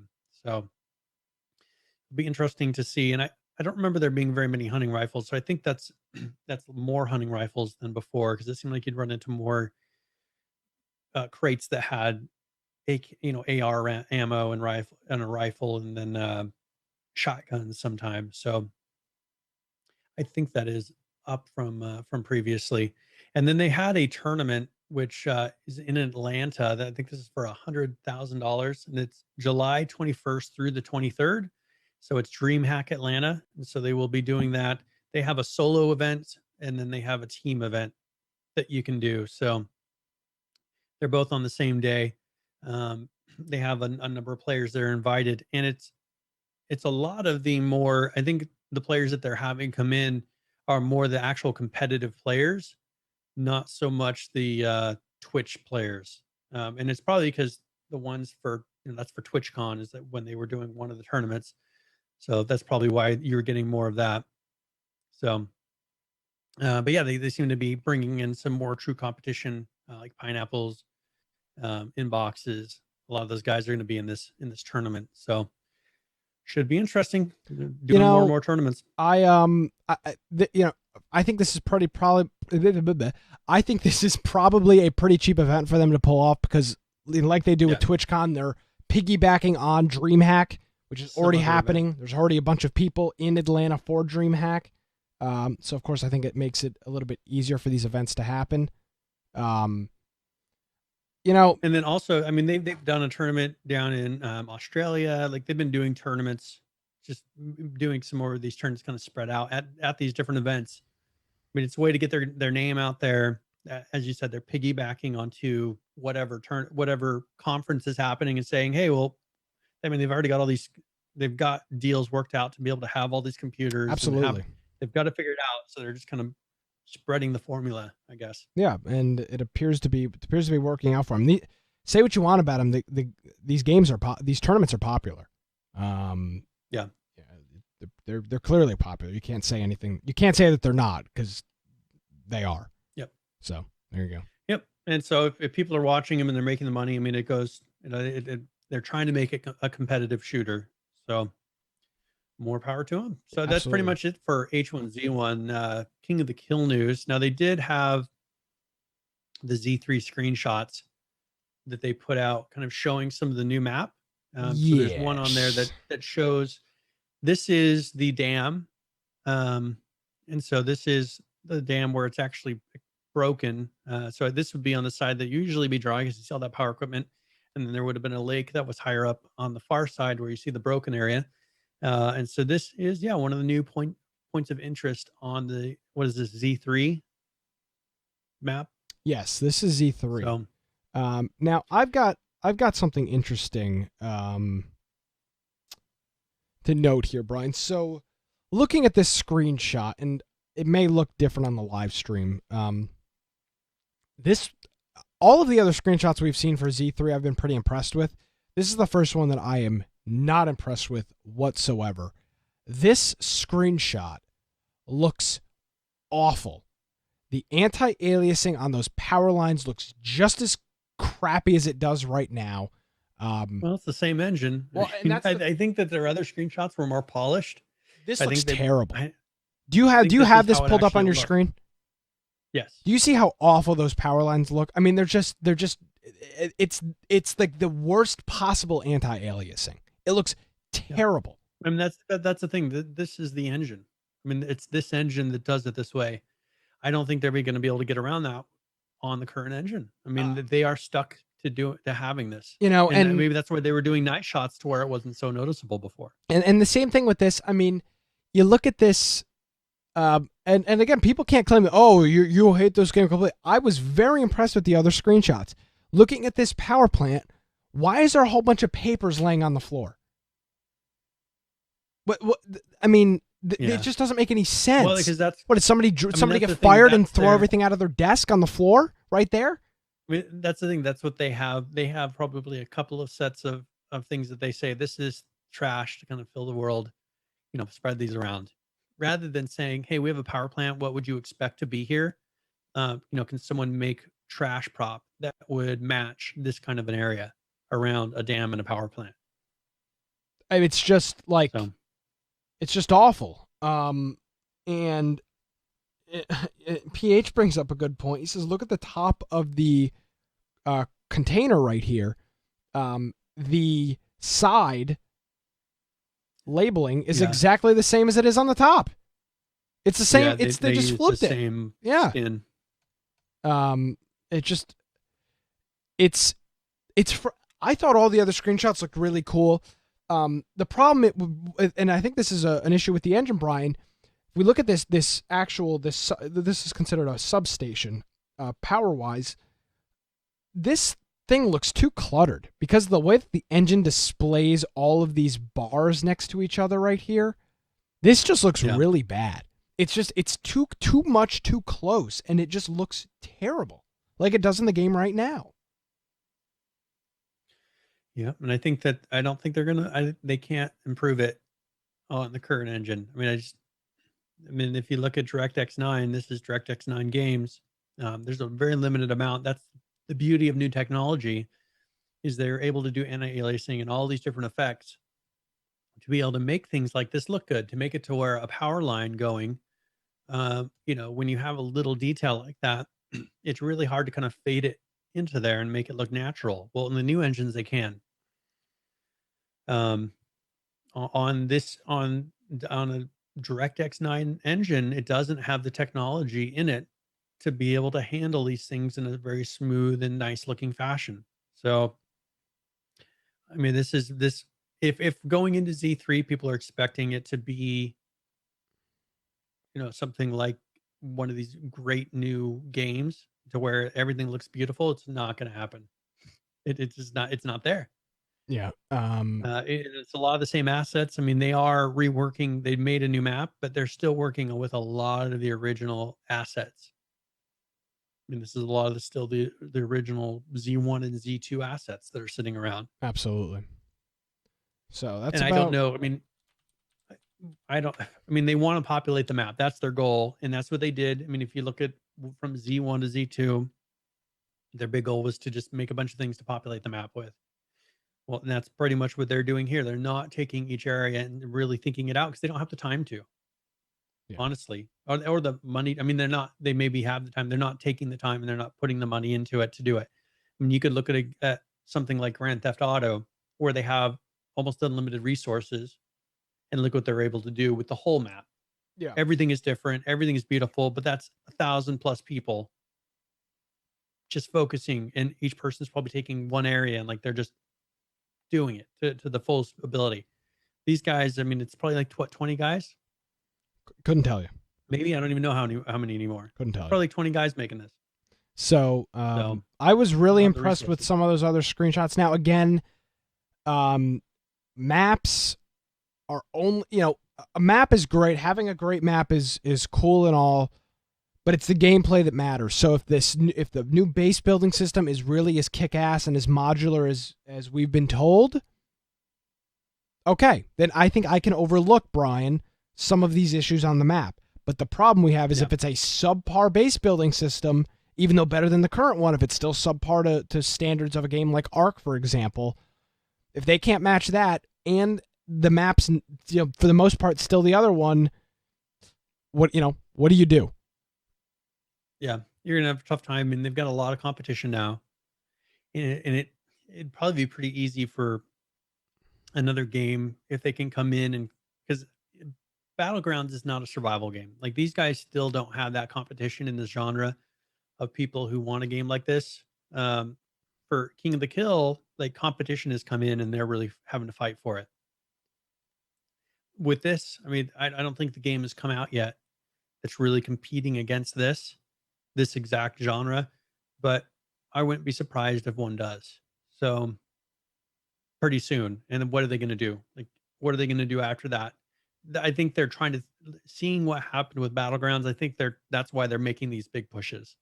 Yeah. To try to stop that from happening with another game, so that instead of reacting and say, "Oh, we need a new map because this other game came out and it does all the stuff we do, but better." I mean, I do respect them for that, but it's going to be an uphill battle for them to really put out something that is on competition level with anything like Ark or another survival game, or even Rust. They've got one chance. Yeah, I mean, this is their chance, so it'll be interesting to see how it plays out. I mean, it may be a lot of fun, and they've got a lot of improvements over the original one, from things that have happened in King of the Kill as far as gunplay. So it could, and they haven't really implemented a lot of things into Just Survive yet.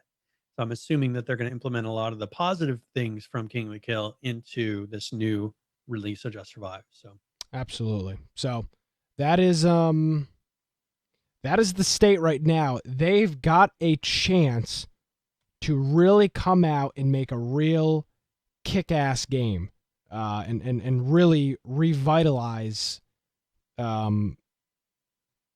H1Z1 Just Survive. But they've got one chance. Like, it's you get one chance with this. On this, it's pretty much, I mean, that's pretty much it for them, I think. Yeah, exactly. I'm not they're not going to bring the people back. No, and I don't think the people should want to come back. I mean, how many opportunities do you give them before nothing?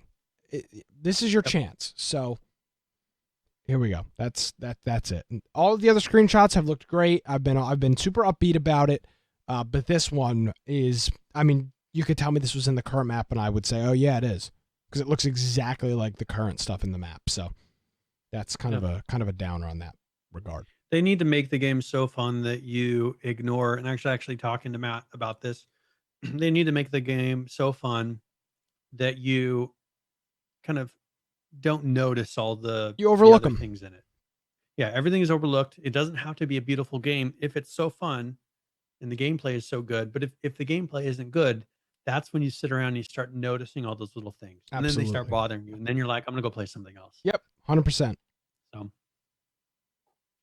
So now there was actually a lot of ARC updates this week, Yeah. but they're mostly bug fixes. I don't know if you want to go over some of them or you want me to go over them all. Why don't you do the first half? I'll do the second half. Okay. All right. So we have, this is 258.11, and this was released on the 30th. So I think it was like the night of or right after the show. They fixed not being able to see war paint on characters. So that's when you paint yourself. And then they fixed crashes that occurred loading certain mods. And then they fixed a single player crash that would occur when demolishing motorboats. And then the next day, 258.2, they fixed an issue where textures were streaming in too slowly. They fixed Explorer notes / 3D previews being stretched on widescreen displays. And they fixed a crash demolishing motorboats in single player. And then they fixed the Yutterianus not being able to damage various large creatures. They altered the Megalania kibble recipe to be craftable in cooking pots. And then they fixed a mod crash with the UI. They fixed Duck not getting beyond 50% tameability. And they fixed being able to access interactions with Arthropluera, I think is the pronunciation. They fixed the wild aloe levels. They fixed the Megalania rotation when climbing in certain narrow corridors. They fixed Gorilla Boss arena boundaries. They fixed landscape on the center dragon arena. They fixed the Megalania attack animation in water. They fixed an auto turret exploit, and they fixed the Hyanodon. Man, these pronunciations. Losing all affinity when it flees and reduces Hyanodon detection range on crouched characters. And one thing you notice, man, they must have their like list of bugs that they're like, now we're going to knock these things out. Because, I mean, this is just bug fix. 258.3. And so this one was put out on June 1st. The official PvE changed for use to offline raid protection. And you can now enable offline raid protection with a server tag. And then they changed the direwolves on Scorched Earth to, lone wolves, because with pack, they were too strong. So now the direwolves are not going to be in packs anymore. There will be lone wolves. Achievement cosmetics should now be given properly on modded servers. Fixed HESP playing taming ability animation when swimming.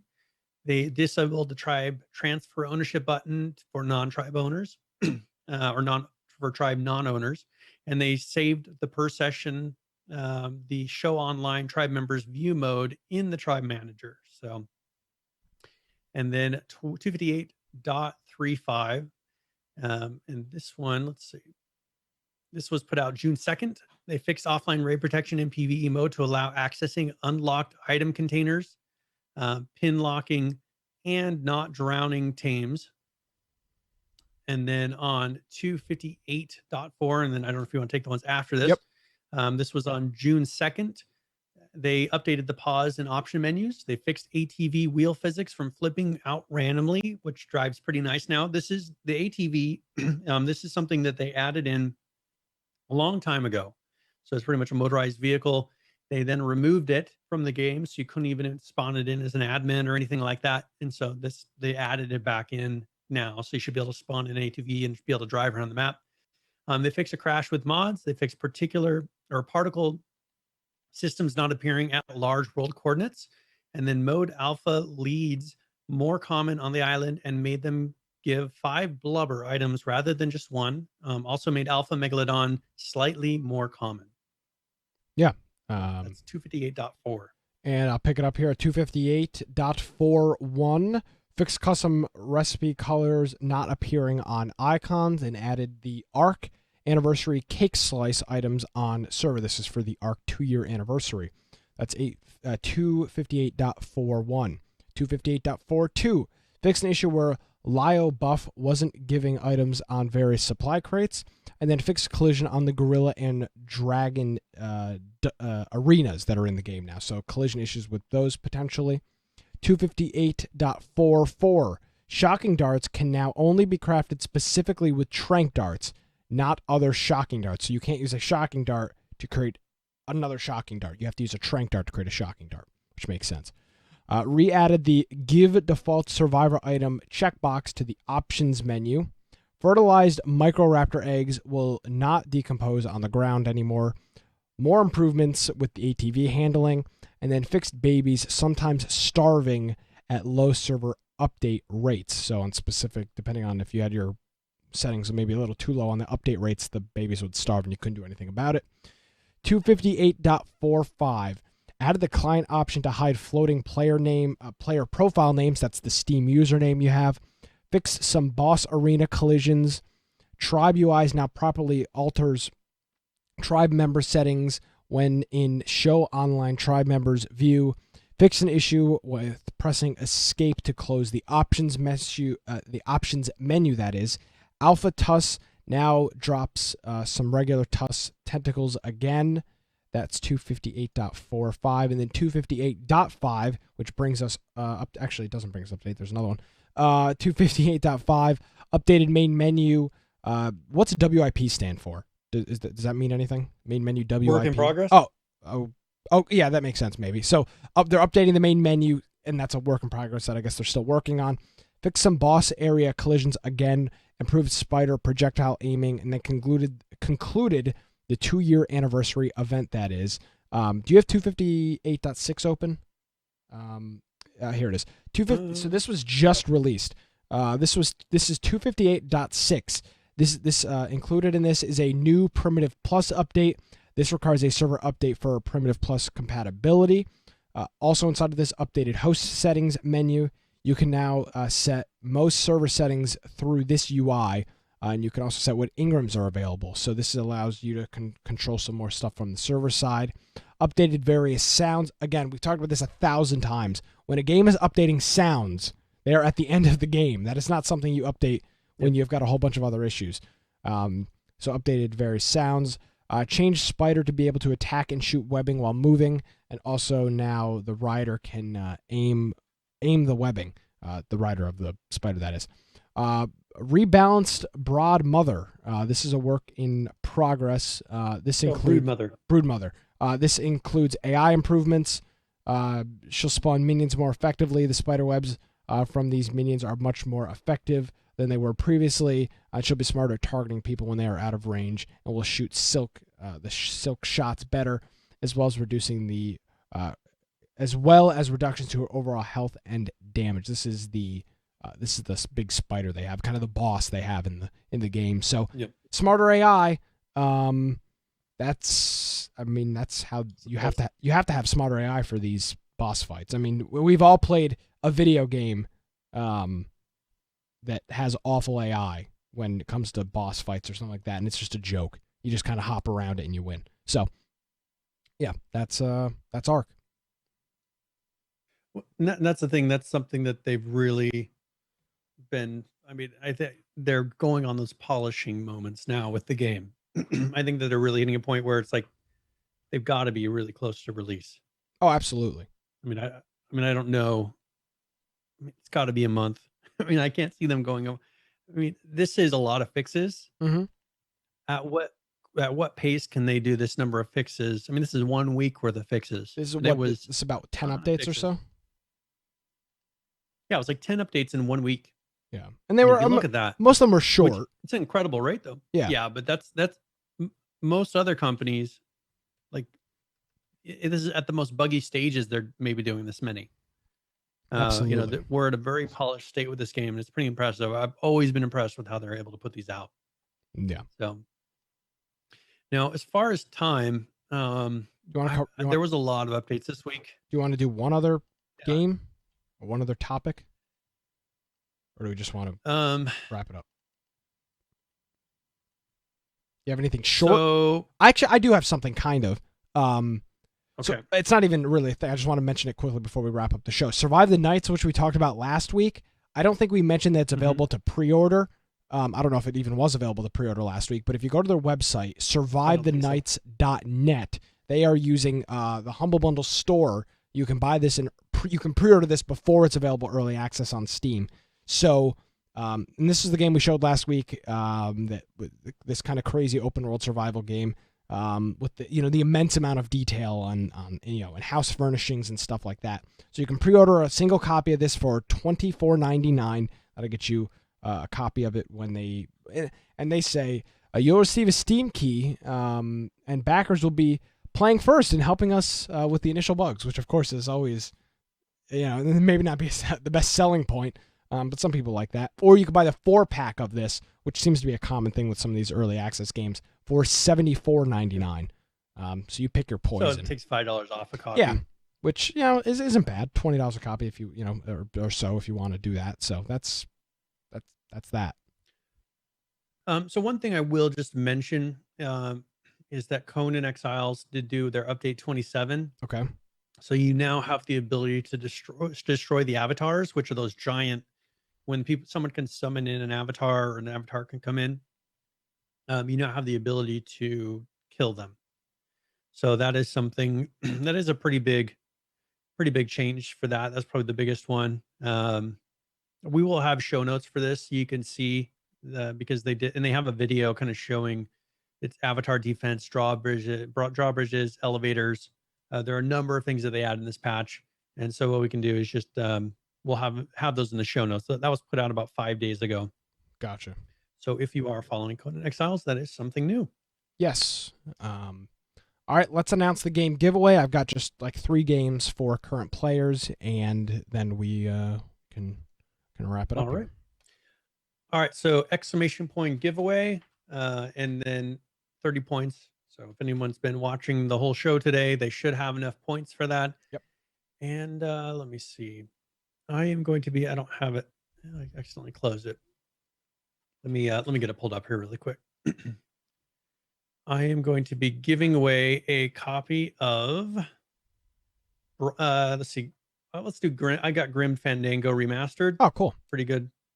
Yeah, it's a remake of an old game, but one thing I really like about remakes of these old games is, when they originally came out, they don't have the same graphics that you would expect, but there was a lot of story, there was a lot of content, a lot of stuff that I think a lot of the games nowadays don't do correctly. Like they don't put the time in to have twists and turns or a really interesting story, or they don't put that time into it. It's all about just making a game. So there's a lot of content that now they can go through and remake and make looking better, and you can play some of those old games. So I'll put a link to it into here, but it's Grim Fandango Remastered, and it's got very positive ratings. This was put out in 2015. It's an adventure classic point and click comedy noir game. So cool. I played it on my tablet.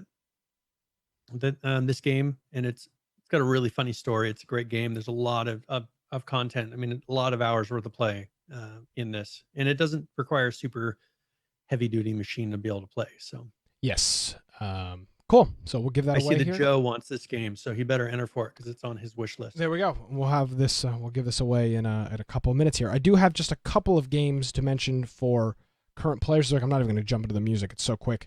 Ark Survival Evolved, currently playing this, 38,683. The 24-hour peak for this, 61,232. And the 70 peak, 76,642. Brian, the player count is definitely kind of dwindling with Ark. It's not going away, but I mean we were seeing current peaks or 7-day highs in the 90 to 100,000 almost every week. And I think most colleges are out now, and high schools and stuff are coming to fruition for the summer. So they're also not putting out content anymore. I mean, they're not putting out new content. So it's all bug fixes. So I think until they get that released, it probably will kind of dwindle for a while, and then they'll do whatever they do. And then I think the numbers will jump up for a while. Yeah. So that's Ark now. Friday the 13th.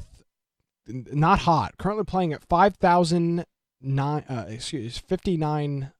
5,901. Pretty much 5,900. Yeah. Yeah, so almost 6,000 players, which is not great for a game that's been out 2 weeks, especially with that amount of hype and name recognition behind it. 24-hour peak 8,608, and the 7-day peak 11,680, which was met at like last Wednesday. So it has not. The 7-day peak is from late last week. So that's that. Now, Player Unknown's Battlegrounds, Brian. Currently playing it as we speak right now, 90,756. The 24-hour peak, 185,607. And they did it, Brian. They did the unthinkable. 7-day peak, which is the all-time peak for this game, 209,081. That's incredible. 2 days ago. I don't remember any other games. What other games that we follow have hit 200,000? I don't know, but remember, I can't think of any. But remember, Ark hit 100,000 a couple of months ago, and it was this huge deal. It was like, holy crap, 100,000 concurrent players, and now Battlegrounds 209,000. Brian, they didn't add anything this week. Nothing has changed. They haven't released an update this week. They've just been consistent. I mean, that's the thing, is it's a consistent game, and I think that's what people have been wanting. The numbers on this game are through the freaking roof. It's crazy. Yep. So that's that's current players. Where do you think it's going to go from here? I mean, I think it's only going to go up. Yeah, I'd say your peak's probably about 250, 275. There's no way this gets to 300,000 without like a massive. Why not? Without let me promise that. Without a massive update, like introduce something huge. Maybe the Twitch Prime, people logging in to get their skins, could be. Don't you think though that just them continue to be consistent? I mean, we look at numbers, like there is a very large audience of people out there. Yes, the internet is very, very big. Oh yes, and so like they could get. I mean, the fact that someone like someone can come here on Twitch and get 15,000 instantly just streaming randomly. Yeah. I mean, there's lots of people out there. I think they could easily get to where 250,000 people are playing it. Yeah, and if they continue to be good every week. The trend seems to be without content over the past 3 or 4 weeks. I'm going to ballpark. I'm going to say between 10 and 25,000 higher per 7-day total than the week past. So even if we were going to talk about 300,000, we'd be at least a month away without a massive content update or something massive happening to bring a whole bunch of people back. I can imagine it happening by the end of the month if nothing horrible happens. I don't think it'll happen by the end of the month without. I mean, just looking at the trend. No, I'm saying by the end of the summer. Sorry, the end of the summer. Oh, yeah. I mean, this will happen probably by the end of July, just by looking at the current trends. But, I mean, that's massive. And according to SteamDB, only about 3 million people, 2.9 million own this game. It's a pretty high. Only. no, but hold on. Only look at some of these other games we talk about. A lot of the people that own it play it. That's the thing. A lot of the people that own it play it. How many people own H1Z1? Way more than 3 million. Yeah, but I think it's not that much more. Actually, no, maybe not. Actually, maybe I lied. Actually, yeah, 5.5 million people own King of the Kill. I mean, that's significantly more. So 5.5 million. It's almost double. But look how long King of the Kill's been out. I agree, but my point is out of three, I said only 2.9 million, yet 200,000 people are playing. That's a huge ratio of people of your owners that are playing the game, which is fantastic. Yep. So that is it. Yep, definitely impressive. So, well, do we want to go ahead and go into Game of the Week? Tip of the week. Yeah, tip of the week, sure. All right, tip of the week is where we go through and I'll talk either about a specific game or maybe a general gaming tip. This week, I'm actually going to be giving a tip on Board Game Simulator. Wow. Tabletop Simulator. So I probably should get the name right.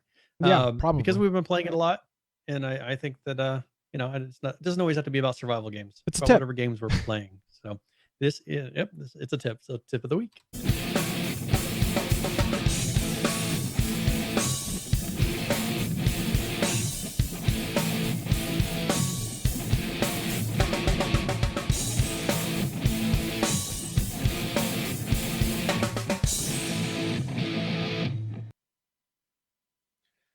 All right, so you would probably think, man, Tabletop Simulator, what is there really to talk about it? One thing that I was incredibly surprised with Tabletop Simulator is you can get thousands of great games at no extra charge. Yeah, free. I mean, honestly, I mean, you buy the thing and it's just like there's a list of a couple thousand games sitting there. And I know that it's probably not, I mean, a DLC notice could take any one of them down. But one thing you will find is that some of the studios, rather than saying, "Hey, take our game down, quit having this on there," they will actually go in and make their own version that's available for you to purchase. So for a couple dollars, rather than paying $50 at the gaming store, you can get a copy of certain games if the people that make it choose to do that. But even the ones that aren't official, the quality level of a lot of these games, you go in and they the cards and everything looks identical. The way that this game plays feels very natural of you kind of reaching in and just moving the pieces where they need to go. Um, and these aren't a bunch of unknown titles. These are exact replications and many times of major titles that if you went to any board game shop in the country, almost every single game that they have in there on their shelves is available in here. So, one thing that I do recommend for this is maybe you're interested in possibly purchasing a game. You can go in and a game that you're going to get an actual physical version of the game. You can go in here and play test and see how you actually like the game first, and then decide if you want to buy a copy that you have or an actual physical copy that you have at your house. But it's got great games. You can have up to, I think, 10 people total, or maybe it's 8 if I remember correctly. I think it's 10 that you can have. Most games have a max of 8 people. But yeah, it's incredible. If when you go in and play certain games, they have some of them scripted and automated to where when you do certain things, it'll put the cards out and kind of automate some of the different processes. Or even playing something simple like Uno. Like our group goes in and plays Uno quite a bit, and it's a lot of fun. You can't see, it hides your cards, so only you can see them. A lot of these places have cards that you can put a card out, and it reveals it at the correct time, so it plays like the actual game is supposed to play. So I would recommend it if you're into board gaming. I mean, this is just a game that it makes no sense not to get it. But if you're a person who is a casual, or maybe once in a while you'll play a game, it's still, if you can get it on sale at $10, definitely worth it. It's the amount of games that you can get on here are ones that would cost you thousands and thousands of dollars to get anyways. So pretty much the purchase is covered by whatever game you start playing. So I think this is the best tabletop or type of a simulator how they have out there. So if you are looking at one, and there's another one I think that's free, but this one is definitely for $10 if you can get it, worth every penny. So and we played a lot as a group. So even if you're like, oh, maybe only play it once or twice every couple months, it's still worth the $10. So Absolutely. that is tip of the week. Coolio. I encourage you to get it. I mean, when we told people $10, I bought a copy for my wife. Yeah, there you go. Just so I wouldn't have to pay $20 whenever she looks at it and say, hey, I want to play with you guys. And Uno, I'm telling you, man, we've played the hell out of Uno. We've probably spent probably 5 or 6 hours playing Uno, which is a lot of time in Uno. I mean, that's a lot of games. So, yep. But it's not like, we had to play another game of Uno. Like we were like, oh, okay, one more. Well, one more. One more. Because he's like, I gotta go to bed, or I gotta go. But he's like, okay, one more. No, just one more. It's like a bag. It's like opening a bag of potato chips. It's real bad. Yeah. It's like we get started, and it's just we have to keep on playing. Yeah. It's like, I lost that one. I got to play one more. Yeah, exactly. So check it out. So, yeah, definitely get it. So worth every penny. All right, so let's go ahead and roll. Jay Delori, congratulations for winning. So I will send you a message, and it will have your link. I haven't sent out the last one either. So right after the show is done, I will send you both the messages with your codes. So Valp, if you're looking for yours, I haven't sent it out yet. It's just the messaging it makes me go a couple other places, and I didn't want to get distracted. So it will be there soon.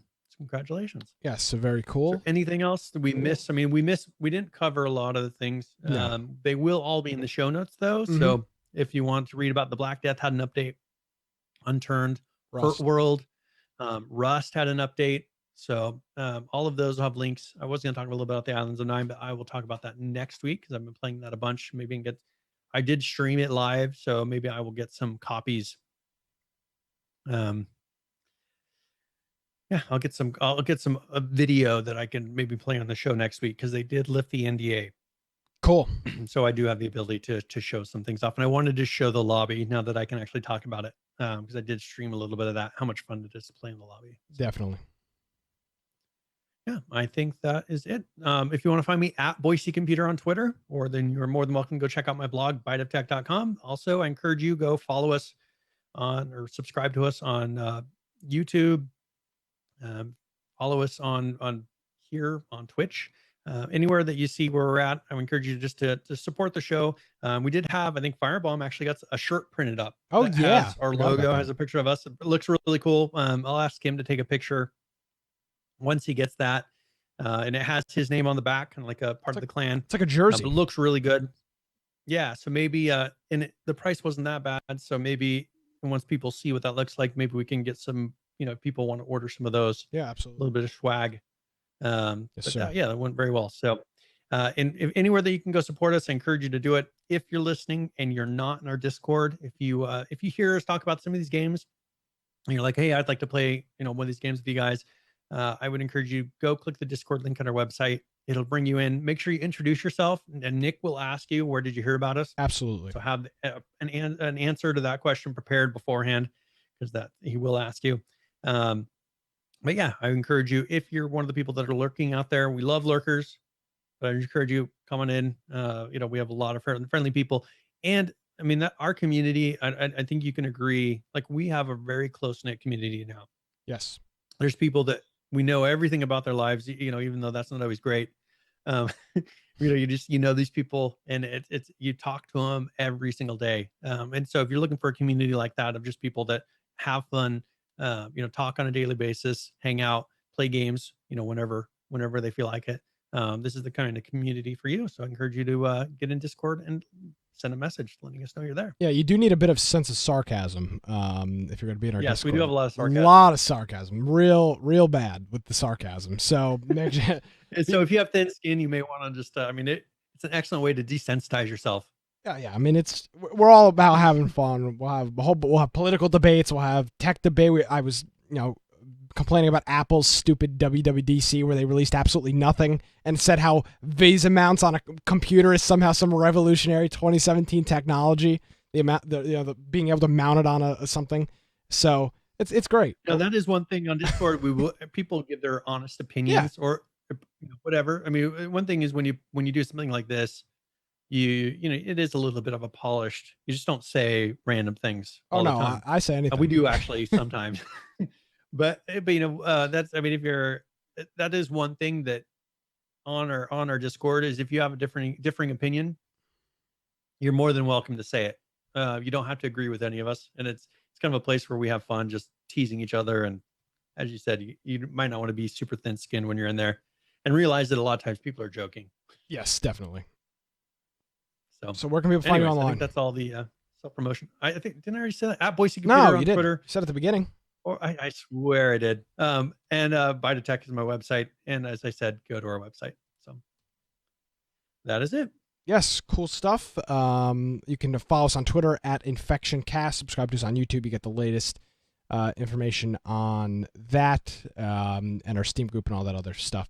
So that's about it.